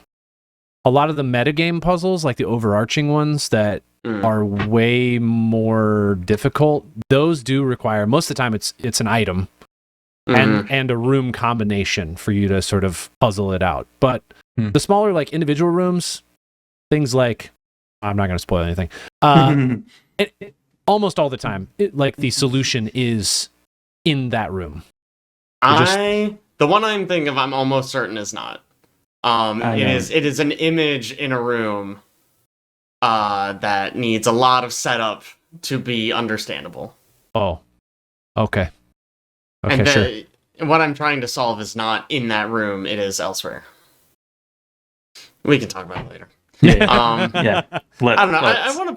I want to spend more time with it. I have a feeling with a little bit more time, I will be less frustrated by things like that. Like, I'll either figure out my problems, or just eventually I will get lucky and get all of the pieces I need and do the thing I want to do. Yeah. But you know, after doing like 2 unlucky runs where I feel like I learned nothing, I'm just like, well, I feel like I kind of just wasted my time on that one. Feels yeah. kinda bad. Sometimes when you're working towards one very specific puzzle, it's hard to make it work. So I feel like keeping multiple puzzles available. Yeah, I mean, that's the other thing. I change. feel like I've only discovered a handful of puzzles that are even, like, comprehensible yet. You know what I mean? Like, I found one room that had a sign that was like, hey, if there's this other room next to it, maybe something cool will happen. I was like, I've literally never even heard of that room. This is the first I've heard of it, so I guess we'll see if that happens later. I have 9 things on my notes right now that are like puzzles that need solved that are like very different from one another. So I mean, I believe that they're in there. There's definitely a puzzle I feel like I've solved, but I don't even know what the question is. Like, there's a mechanic that I've discovered, and I'm like, oh, I solved it. I know how I would solve a problem with these pieces, but I have nowhere to input an answer. Yeah. It's strange. It is. In that regard. The fact that Caleb, of all people, is not yet done with this game makes me think maybe I don't want to start it. So when it comes to those kind of games, usually if I get super late into them, I'm okay looking stuff up. I've been very much avoiding that in Blueprints. Yeah. Mostly because someone else is at the same point I am in the game, so we've been conversing about puzzles that we can solve together. Yeah. And then, like, the Tunic comparison, it's like, yeah, I liked that one because, like, they had very focused clues, and I could go solve puzzles, like, at will. I think the roguelike nature, like Jake kind of was talking about a second ago, like, would make it kind of annoying, I think. It can get in the way sometimes. Absolutely. Sure. But it just makes those golden runs that much better. It also, I feel like without it, it would be kind of empty. If you could just go anywhere at any time and try to solve it. Yeah, I don't know. I mean, it wouldn't have enough gameplay. It wouldn't work in It is this also game. very key to this story, like the way the roguelike mechanics work. And Tunic was also done in, like, I feel like, pretty quick. You mean like playtime wise, like a short game? Well, like, yeah, like we're not going like 80 hours in Tunic to find all the puzzles. Yeah. I'm curious. It would wear on me, I think. 80 hours in Tunic, probably. Yeah. Yeah, I mean, I do feel like I'm probably not going to see everything this game has to offer just because I have a job, I have things to do, you know what I mean? Like, I have other games I want to play. I honestly don't know that I will either. If you look at the achievements, some of them are actually insane. Oh, Yeah. Like, I don't think this is a game Caleb 100%. wow. Ooh, Take now that he as a has challenge. to. Take Now that he as a has challenge. to. I don't know. There is one achievement. I'm like, I don't know if I can do that. Yeah. Okay. All right. Yep. Good luck. If you're gonna go for it, good luck. Yeah, the rest of them, I'm like, I think manage that. And there's one, I don't know. That's it's really because this is not like a execution based Yeah. achievement, presumably. Not quite. Like it's not going to be like you have to no hit a boss or something, you know, like You do get a It's gun. execution You have to based. shoot it the is. game. You have to shoot the I'm saying rooms. I'm saying it's not entirely execution based because there is some still chance involved. it's like Just because dexterity of drafting. in this game. It's a speed run achievement. How about that? Okay. All right. Yeah, you'd have to. I can see that. I can see how that'd be hard. In a roguelike, in a roguelike Yeah. game with RNG, yeah. Tough. All right. Last but not least, in the group games, Baldur's Gate 3. Patch 8 came out. Baldur's Gate 3. What's that? Yeah. I wasn't aware why this Obviously, was we've listed talked as a about group this game to game. death. Is that one of Yeah. those games that should have won Game of the Year but didn't? Yeah, I just wanted to talk briefly. Patch 8 came yeah. out. We've been checking out some of the new classes. We're all playing brand new classes. Nothing from the base game, right, Alex? Oh my gosh! I listen. What were the new classes? It's a new subclass for each class. So it's actually, Yeah. it's not new classes, but it's like an extension. So like Monk got Drunken Master. Which Alex isn't Sorcerer playing. got... Alex is not playing that. Sorcerer got Shadow Sorcerer. Paladin got... Oath of the Crown. Paladin. Yes. Druid got Star Druid. Druid of the Stars. Circle I of don't know. Stars? Circle of the Stars. Yes, they're circles. Ranger got some weird one where they can turn into a swarm, which is hilarious. very I almost strange. wanted to play that one. I don't know if it's any good, but it looked very fun. The most important one, in my opinion, is Warlock got Hexblade, finally. Nice. Literally, when this game came out, that was the class I wanted to play, and it wasn't in the game. So I was like, I mean, I can kind of do the same thing by multi-classing. But now it's just in there, and fun fact, it's busted. Aaron, you should think about multi-classing Hexblade. Oh, really? They get charisma to hit and damage with their weapon. Oh, my goodness. Yep. Okay, good. But you do have to get it all the way to level 1, so it's a pretty big investment. Level Oh, one. man. I don't know that I can do that. That's a heavy dip. Holy crap! Yeah, I would definitely recommend at least looking at it because it is busted. You also Right. get Eldritch Blast, which is the best cantrip in the game. Oh, So- my. You get Eldritch Blast with that multi-class? All right. Okay, But hey, fine. if you take it to level 2, you also get to add your charisma to its damage. It's busted. It's crazy. You should look at it. That's pretty nuts. Maybe That my actually- sorcerer should also. Maybe. I might look into doing that because I really like the Oath of the Crown Paladin, but there's not a lot going on with it. Yeah, I mean, sure. I feel like that's just Paladin in general compared Paladin to a lot is of the other very classes. uncomplicated, but it is Yes. also really good. It is I good, love and I Paladin think it's for going to be a very important component to our party as we get to harder and harder combats. Sure. We'll see, but I'm sure it will be. Paladin's ability that gives your charisma bonus to everyone's saving throws yeah, is huge. That's sounds crazy nuts. good. pretty nuts. Yeah. My Paladin playthrough was my favorite. Really? Oh, nice. Yeah. Which paladin did you do? Do you remember? Oathbreaker. Oh, very nice. Okay. Are you? It was my Evil so, you know. play, Mm. yeah. Yeah. Mhm. Chad, are you planning on playing again now that patch 8 is out? I opened it the other day, and Alex was like, "What you doing?" And I closed it. Wow, Alex. You know they like Kick as a him part right of out of patch it. 8, they also created new evil endings. Yeah, Did they? okay, so here's the issue. I would want to play honored mode, but I feel like I'm so out of touch with the game right now that like probably would just die. Honestly, And- we've We been haven't doing died honor yet. mode. It has not Yeah. been that hard, and we've been fucking up constantly. Oh yeah, Yeah. We went into the goblin camp, and the first thing Caleb did was, I'm gonna get into a fight with this old lady. Whoa. And then right. we just had to kill everyone. Way to kill the because they entire camp. banged the war drum, and then there were like 15 enemies. Luckily, we had a Circle of the Stars druid, and that freaking ability is busted. Yeah, spike growth is crazy. Too good. Probably saved our lives, but we haven't died. We haven't even like that was the closest we got. We've Nobody only really went had one person down at a Alex went time. down once. Yeah. We've never gotten close to a TPK. Yep. Like I've even when helped someone somebody did up go once, down, I it don't was like, remember who. oh, we just heal them and they're fine.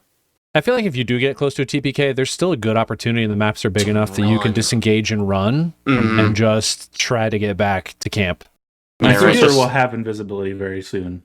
Yeah. If we get close to death and I am alive, I'm like 100% sure I can escape basically anything. Yeah, freaking jumping. I thought Yeah. you jump 9 It's meters for every crazy. 3 feet or 3 meters of Now- movement. What goes into honor mode? Like, can you flee fights and then like heal your Yeah. party back up? Yeah. Yep. Yeah. Okay. You It's basically literally just TPK, right? Is just the end of the campaign. yes, Yeah. it's honor mode. It also adds legendary actions. It removes sure. some exploits. Okay. Yeah. There was a build where Warlock extra attack would stack with other classes extra attacks, so you could get 3 attacks without being fighter. That doesn't Oh. work in honor mode, but it works in the tactician. Yeah. That's weird. It's A little because bit. Warlock got it as part of a subclass, Hmm. and so it It's just weird that they didn't stacks. fix it for all of them. Yeah, And right? they just fixed it for honor mode. That one. Yeah, it definitely felt like something that they should have fixed, but I think Larian's just like, hey, if people like it, whatever, have Yeah. fun. It's a single player game.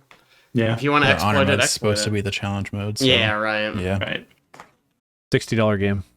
There's Yeah. also like Freaking how many wild. other games to play right now? I know. Yeah, right? I know, I know. right? I know. Yeah. I know. Yeah. I mean, there's Okay. Kazan. I started. Oh wait, I won't talk about that one. Never mind. Speaking of other games, Caleb, tell us about the other potential game of the year game. Yeah, JRPG Oh, yeah. guy. I mean, Tell us about your JRPG. gosh, Dude, everyone's talking this game up. it's so good. It's so good. So we're talking about Claire Obscure Expedition 33. Great It is name. a Love it. Made by it's 34 not people. Maybe the best, The best name. name. You have to Um, play 1 through 32 before you play this one. Oh, let's come Mhm. after. Let's come after, baby. Don't spoil it. You have That's to not play- spoilers. Everybody knows that mechanic going into it. You have to, That's be, a very you have to play like 100 Man, through I- 34.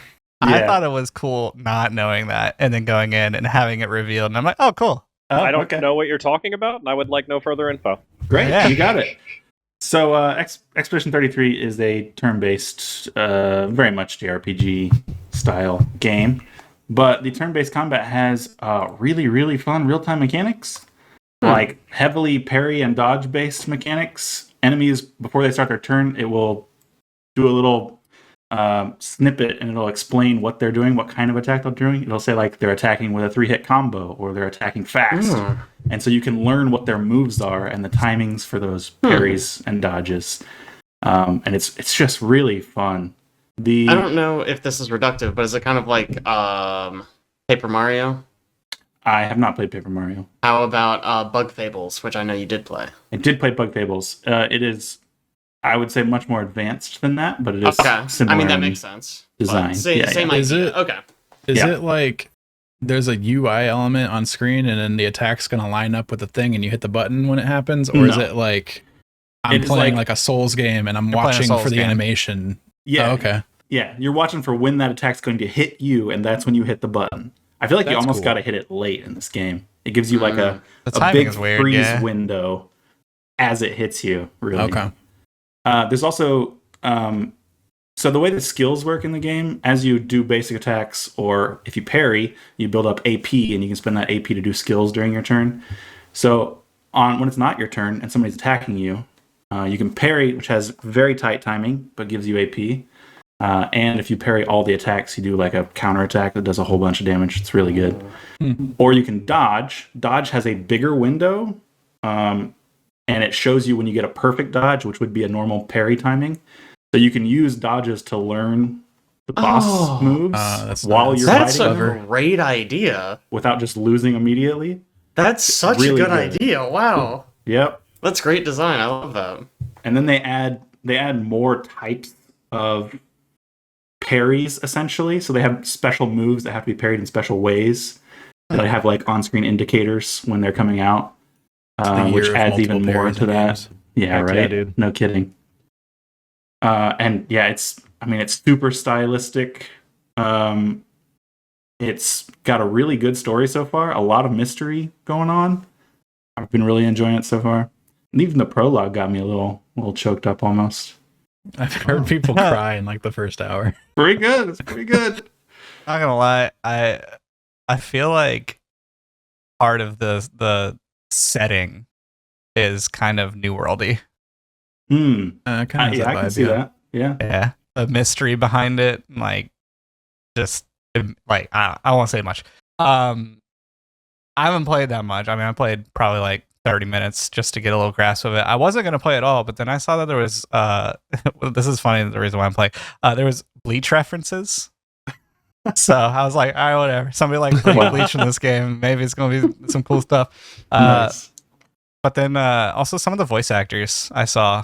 So I was like, all right, well, I like the It's voice got a actors good in cast. Baldur's Gate and Yeah. Daredevil dudes in it. Like, you know, For such a, I'm surprised they got such big names for. Such a small studio, and the game looks Yeah. stunning, right? Like the graphics Oh, are. it looks I mean, phenomenal. I feel like you can tell where the budget went a flop, and it's the cutscenes. Like the game actually looks so good, and then you get into a cutscene, and you're like, ugh, my eyes. Does hurt sometimes. You're not wrong there. That's weird. Like, just leave it in the gameplay. Don't even hit me with a cutscene. Like, just I'll bring up one other mechanic I really like. So there's like essentially bonfires where you can heal up and whatnot between battles, and it respawns all the enemies. There's also you get instead of very much so. Instead of in a normal JRPG where you just get like a bazillion potions and you never use any of them, this game gives you a set number that you can use before you rest again. And it gives you revive potions, healing potions, and potions that give you AP, all of which are reset on that. And then there's another set of potions that you can use to heal all party members for one potion out of combat. So it kind of keeps you going between the bonfires. Why are Makes all me games actually just use Dark stuff. Souls? Yeah, because they're the best games. Listen, they did it. They They got did good it once. design in They there. perfected it. I don't know. Okay, it's good mechanics. Wild. Applying that stuff to a JRPG is really interesting. It is. It's I really want to play this game. I was kind of waiting for Caleb to finish it, so that way I could just play it without worrying about stepping on his toes. it's offline mode, man. It's Yeah, I know. I could definitely do that. It's a lot I shorter than thought I most was offline JRPGs. earlier, and I was not. That's good, because that's always the thing that steers me away from JRPGs is primarily the duration to beat one of those games. Yeah. Yeah, How dare you? I mean, Persona's Persona only 5 100. Yeah, I think I have 120 hours in Persona 5. I think this Royal game is supposed to be 120. 40. Yeah, Yeah, how long to beat had this one at like 40? yeah. I mean, I Not say bad. that, but That's I also pretty have good. like 130 hours in my first playthrough of Elden Ring, so Yeah. Mm-hmm. I do. It's think because this you is- weren't sprinting. Nobody That's expected true. that How game much to of be it that was long. just slowly walking.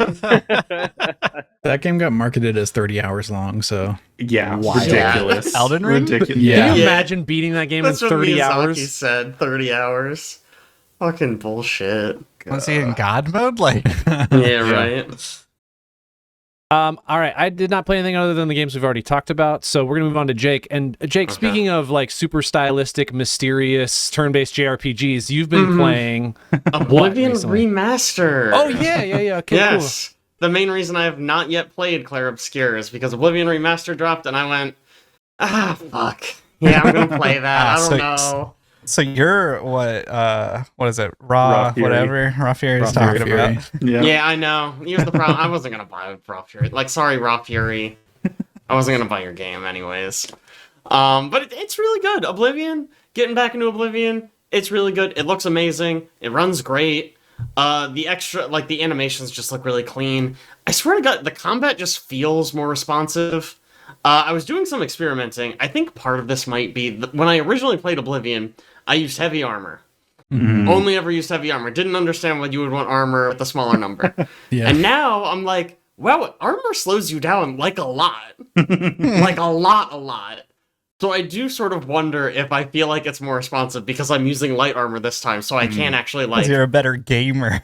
Yeah, like I swear before it was like I would try to dodge an attack and I would just get hit in base Oblivion, but now I see them winding up and I can just move out of the way. And I'm like, whoa, this feels so good. But yeah, I mean, even just like hitting stuff just feels really good. I've been doing an unarmed build, which has been really fun. That's fun. Yeah, I messed around with the difficulty. Okay, I want to talk about the difficulty because this is one thing that actually Me pissed too. me off. That was my one pet peeve. I think it might have been like this in the base game. I don't know. But okay, so the way this game handles damage is you have a multiplier for damage taken and a multiplier for damage dealt. On the base difficulty, it is 100% damage taken, 100% damage dealt. What do you think one difficulty level above that is? How many difficulty levels are there? There are Above that. 4, right? Or 2 above that? 125 then. very I'd easy. say like 125, easy, 75. I forget they're normal, very easy. hard, very hard. There's Sorry, what two were those above it. guesses? 125 and 75 for the numbers instead of 100. Okay. Yeah, I'd guess around like Yeah. 120 and 80 or something. Okay, so one difficulty up, 350% damage taken. Excuse me? Yep. Yeah, 28% damage dealt. 28? Yeah, dude. 28. Yeah, It's- dude. Why? It's insane. It's borderline unplayable. Wait, what's And the then- next one up? Oh, dude. 600% damage taken. Wow. 16% damage dealt. 16. 60 Dude, I need to everything is. open it. I literally played the game. I tried to play on the hardest difficulty to start out. I was just like, all right, let's just. I didn't look at the Put it numbers. on. I just went in. Sure.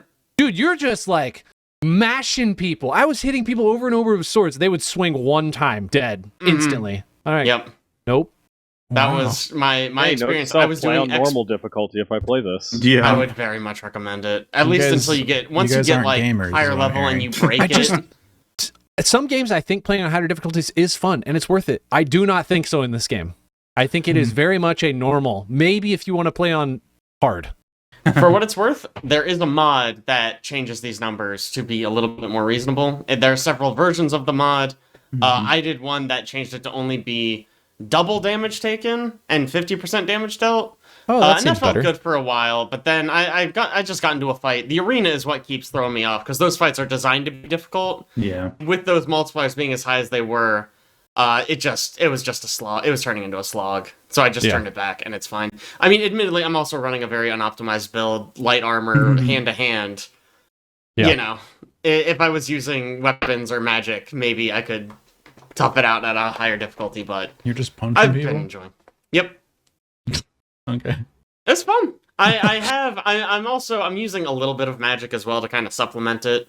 Yeah. But not enough. But I have been, for what it's worth, I've been having a blast using unarmed. Like I said, the hits they feel very satisfying. You stagger people a lot, which is really cool. I've basically just been like hitting them with my fist until they stagger, and then using a spell to kind of get like a big burst of damage while they can't hit me back. What class what class are you playing as? I mean, I made a custom class. It's just custom. Or- Okay. Yeah, I always, if they're like, do you want to do one that we made, or do you want to pick all of your favorite skills? I'm like, yeah, that one. I am. But I did like hand-to-hand, destruction, alteration, sneak, archery, light armor. Is your dude a monster or does he look normal? He looks normal. I He just doesn't I look think like the the green Alex? Oh, gosh. I love the Grink. Okay, so I am looking forward to playing this because I have not really played Oblivion. I think I played like maybe half an hour of it, like Dang. so, and I Really? went, "Wow, this looks terrible." Because It I does. didn't. Because I Bad played graphics, Skyrim can't play first. I played Yeah. a bunch of Oh, you Skyrim, played Skyrim and I first. wanted to Yeah, go back and that's play rough. it. And it was the graphics and just some other stuff too. I can't remember. It was so long It's ago. clunky as hell, the But base I game. literally I have been following the like Skyblivion remake since Mhm. then for like a decade now. Just like Yeah. as soon as a functional remake for Oblivion they're comes out, supposed to I am launch this playing year, which it. is so fun. I know. But now that this is out, I'm like, fuck yeah, I'm gonna finally play Oblivion. I'm so pumped for it because I've heard lots of good things. I mean, like, there are 2 side quests in this that I think are some of the best written Elder Scrolls Mhm. quests ever. I think all of the guilds are incredible. They're The so storylines good. are so well done. Something that they got rid of in Skyrim. You can make your own spells in this game. I haven't unlocked it yet, so I haven't messed with it. But I've been like have heard googling. that was kind of busted in the original Oh, game. absolutely. But it's like fun. Is the problem. Like I was looking at like what kind of things people did. There was one guy who he made a spell that fortified someone's speed and also set them to be fleeing. So they would just run away at like Mach 10. Absolutely amazing. hilarious, right? Like, just good That's stuff. really That's funny. funny. That's awesome. Here's what I've been thinking about since this was announced and came out, and especially since Jake was been playing it and enjoying it. Starfield. But we discussed that game when it came out, and basically we came to the conclusion that the Bethesda like format is just like, oh, this is a Bethesda game, and maybe that's not good enough anymore. And like even to the point that we brought up the point of like we all love Skyrim when it came out, but probably not good enough in today's day and age at this point. But now we have Oblivion, and it's just Oblivion, but it looks better. Nostalgia, and it's like all the rage again. There's definitely a huge element of nostalgia. For me, it was always Starfield just didn't have good quests. Nope. Starfield I don't think so I did a bad. single good quest in Starfield. This It was is gonna also sound really weird. I feel like every following game made by Bethesda, they're like taking their previous game and like smoothing it out. They're making it a little bit more smooth and a little more boring every time they release a new game. Yeah. And it's I would just- also say yeah. Starfield was just incredibly empty. Like that was the other big issue. I don't know if you guys had a problem. I think for me it was like you go to a planet, you're like, all right, I'm gonna land on this one little spot. All right, cool. Board for a second, nothing to do here. All right, go to the next place. Cool. And the quests, like the main quest, was just basically the same all the time. Go to a temple. Go to the temple. Find the thing. Ooh.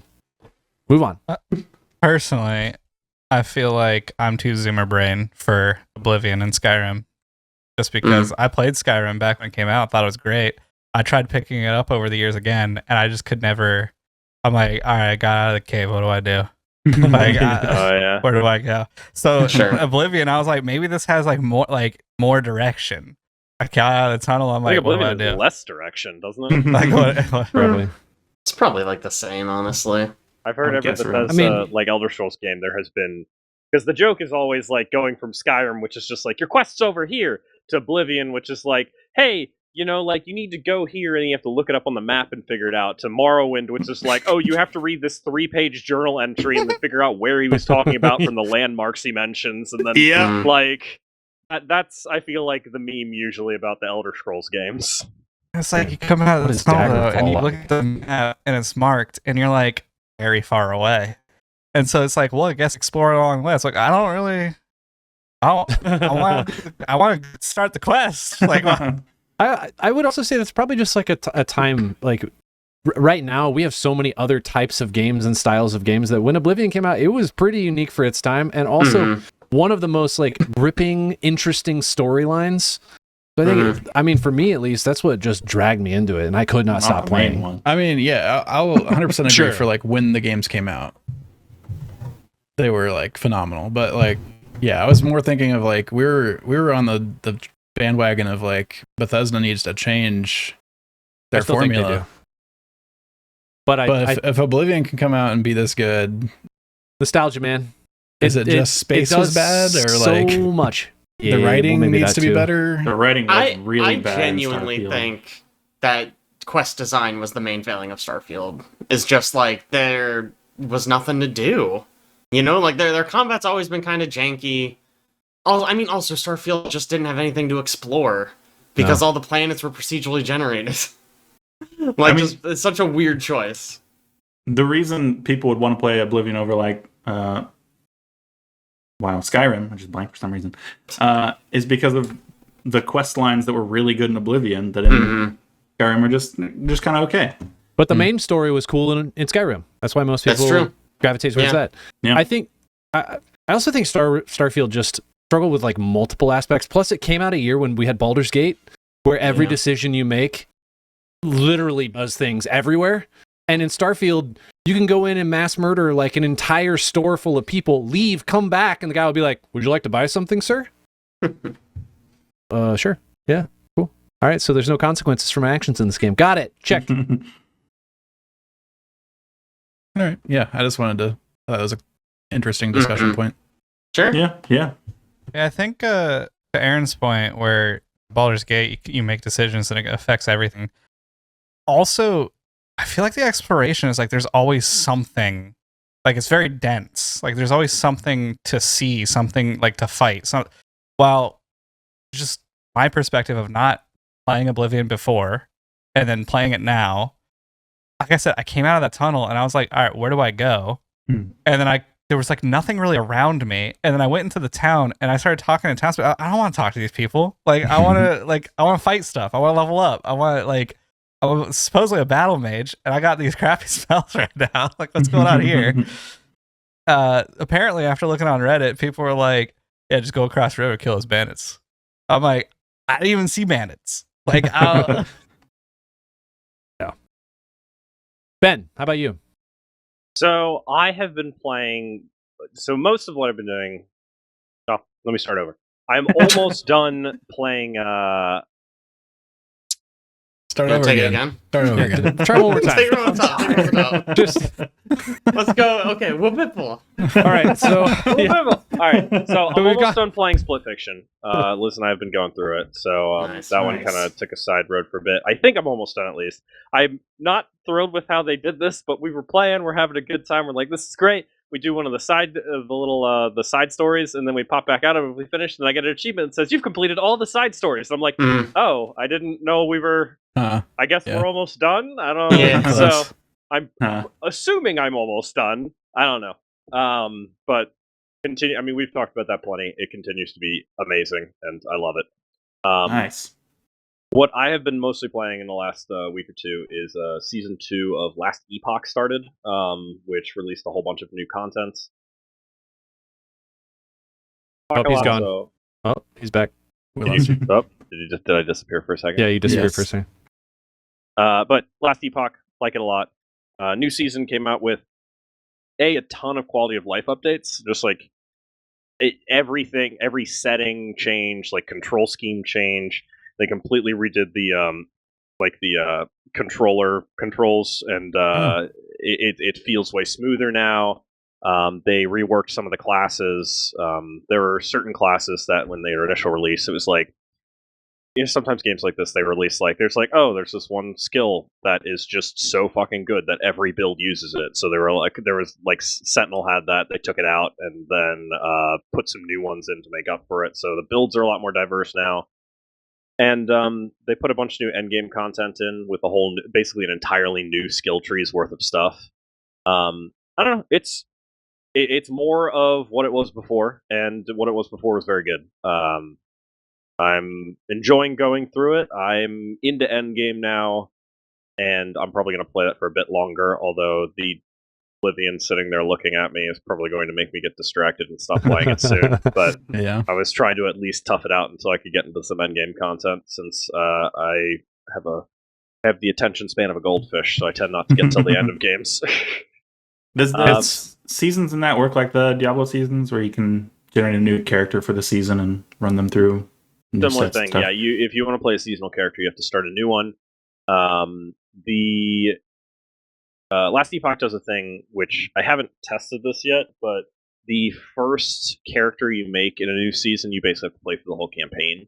They have these like dungeons on the side that once you're a higher level character, you can pick up keys for the dungeons. Oh yeah, I And remember then that. if you make a new character, you can use those keys to basically just do the dungeons instead of the campaign, and a power Like level power you up level, way yeah. faster, get you to Right. endgame quick. Nice. Haven't tried the dungeons yet because I just got to endgame and I haven't made a second character. But I heard they're a nice way of skipping through when you're making alts. That's cool. Yeah, Cool. I think I put a message out. Last Epoch's one of those ones that I'm always interested in playing co-op with people, because I feel like of the ARPGs I've played, I've mentioned it before, I think it has more cooperative effects and abilities than a lot of the other ARPGs I play. Like Diablo 4, if you're looking through most of the abilities that the characters have, they're all very focused on just damage or you buff yourself. Last Yeah. Epoch's one of the few ones I've seen where like a lot of the buff abilities also affect allies, which is really interesting. But alas, all of you losers don't play Last Epoch, so I'm not doing it. It is one of those games that I wish But I I get had it. played more of, and I kind of do still want to play more of, but it's just there's so Now's much your stuff to opportunity. play. Yeah. I guess now is an opportunity. I'll level a character with you, Alex. You just let me know what time and place. Well, Here's don't know the why. place. It's probably in my computer desk. I'd level a character as well if we wanted to, get a little trio going. Yeah. Alex, I've been down. here's why I know you have time, because I'm looking at your what have you Oh, been playing boy. lately, and I see in there Overwatch 2. Yeah, what are we doing with that in Alex, my guy.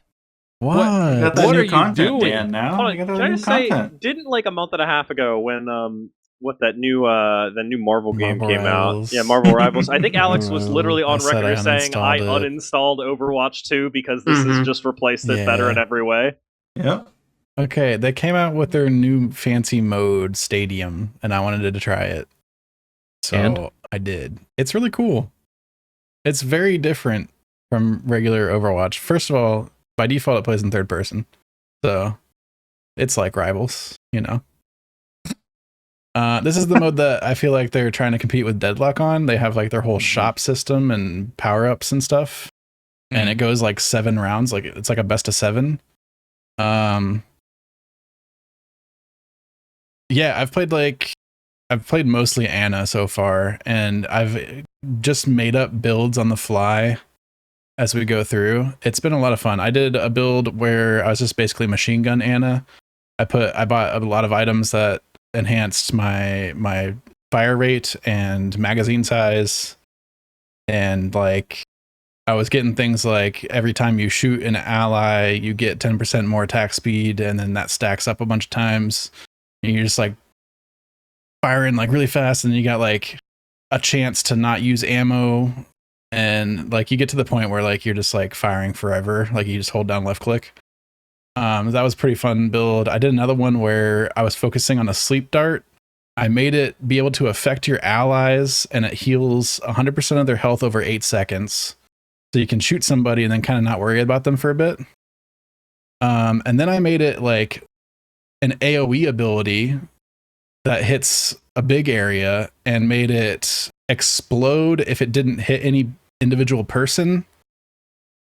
And so then I was just like rolling up with my group, shooting my sleep dart at the ground, and then everybody was getting healed over time for this fight. And that was like really cranking up my ult charge because I was getting so many ticks on healing. So then I started going into like some ultimate abilities where like everybody in line of sight gets nano, and you can nano through walls. You can nano like 60 meters away, like that kind of stuff. Yeah, it's really cool like what you can mix and match and do. And like there's a lot of like really funny builds, like the flying Reinhardt. Like you can charge and you can go into the air with it. You can like hold up the shield while you're charging. You can like there's a Lucio one where he gets damage on his beat if you like land on top of somebody with it. Of course. He just like one shots people. So funny. Yeah, there's just a lot of really cool builds, and stuff gets like really wacky towards the end games where people are doing tons of damage and like new abilities are coming out left and right. It's really cool. They're also like pretty long, like 30-40 minutes to finish a match. They're still just are they just payload? Yeah, it's just like a mix of like the regular modes. Like you go Okay. through multiple maps to finish one match. And they're usually augmented in some way to make them faster than the normal mode. Mhm. Like you don't have to push a robot as far as you usually would or something like that. Is it just first to like 5 wins or something? Yeah. Okay. Yep.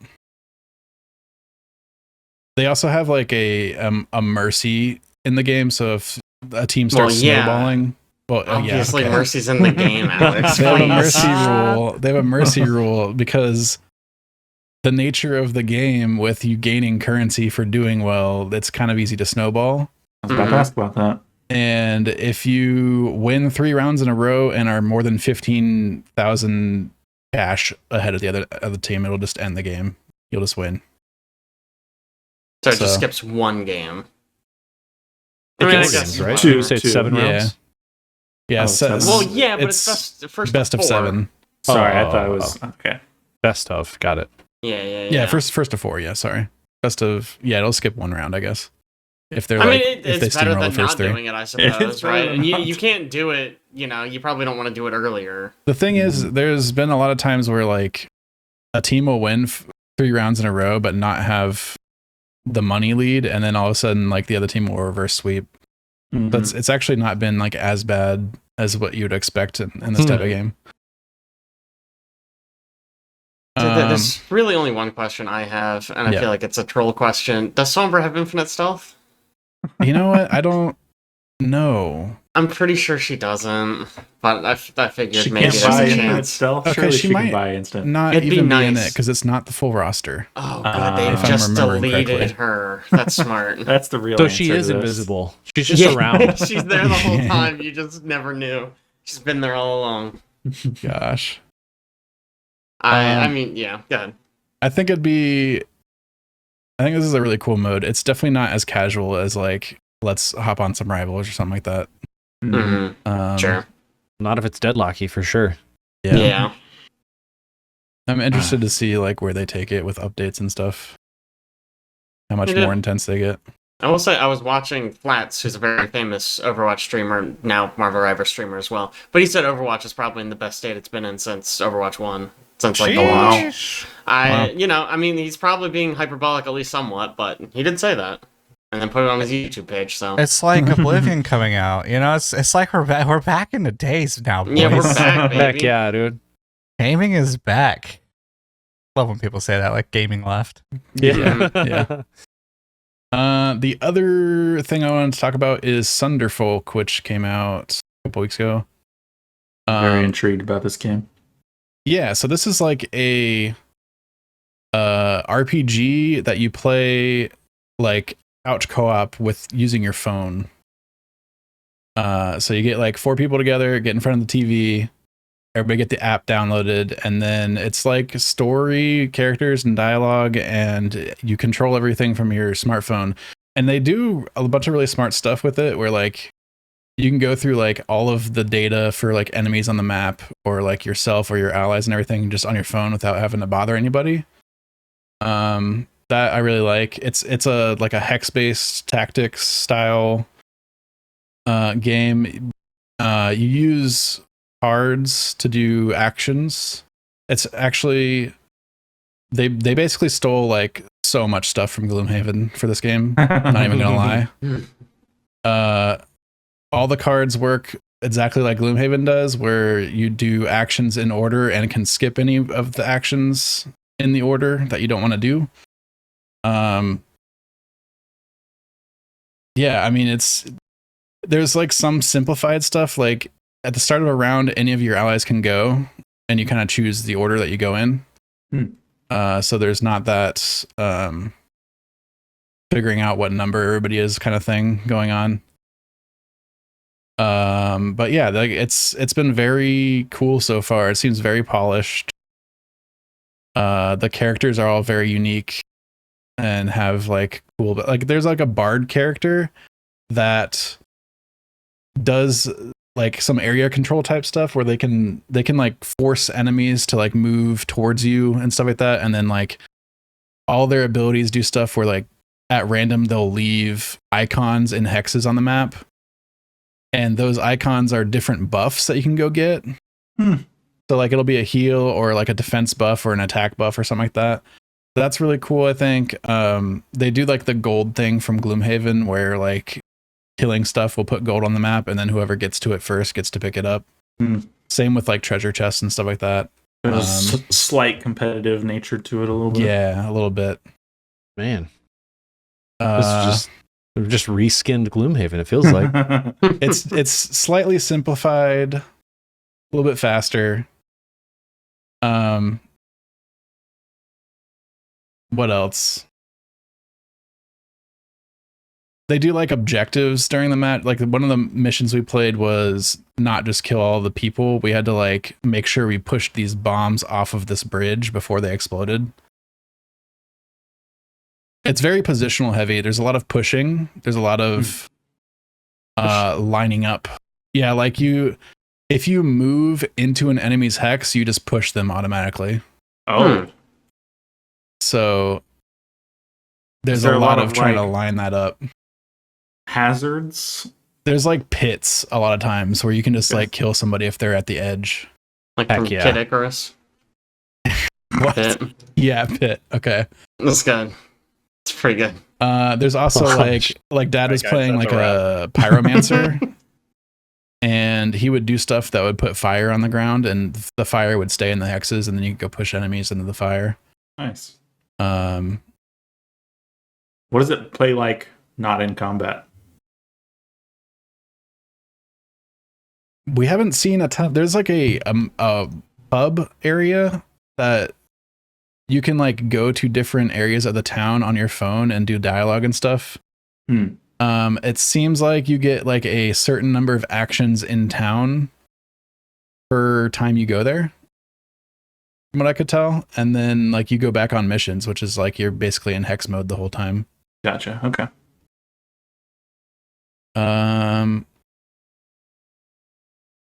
Yeah, I mean, I was playing a character that was some sort of arcane caster, and I was like teleporting people around the map, like teleporting allies to safety, teleporting enemies to bad positions. Chad was a tank. He could like aggro people. Seems very cool, especially for like a couch co-op thing. Yeah. Cool concept. I really like games where you can actually get on the couch and use your phone for your control. I think they're fun. They're unique. Don't do that very often. All the characters have a passive. We discovered the Bard's passive. So when you move through an allied hex, you don't just move through it, you swap positions with them. And for the Bard, if you move through their hex, you basically get that movement point back. So that was like another cool strategic element. Huh. There's a lot of little things like that. Cool. Is there a story? Or is it kind of just go on missions? Okay. Yeah, it's a story. Okay. Sick. Boys, I think that's it. Pretty long one. Marathon. Well, Marathon cast. we did skipped two, last week. Did V-Gig. two V-Gigs. Yeah. And we had to talk about Borderlands 3 just to get to Borderlands 4. Two games. in Not one. just talk about, deep dive Deep Borderlands dive. 3. We There's a lot of Goodness. math. That's a lot true. of We math did involved. math at one Tons point. of map. Man. Ben just We looking for did. tabs. We did 2 community primers also, if you think about it. True, we did. Oh, and, Yeah. and 2 V-Gigs. Yeah, Yep. 2 gigs. Sounds better when you say it. We had 2 V-Gigs. 2 V-Gigs. All right, on that note, thanks so much for joining us. We'll catch you next time. See ya.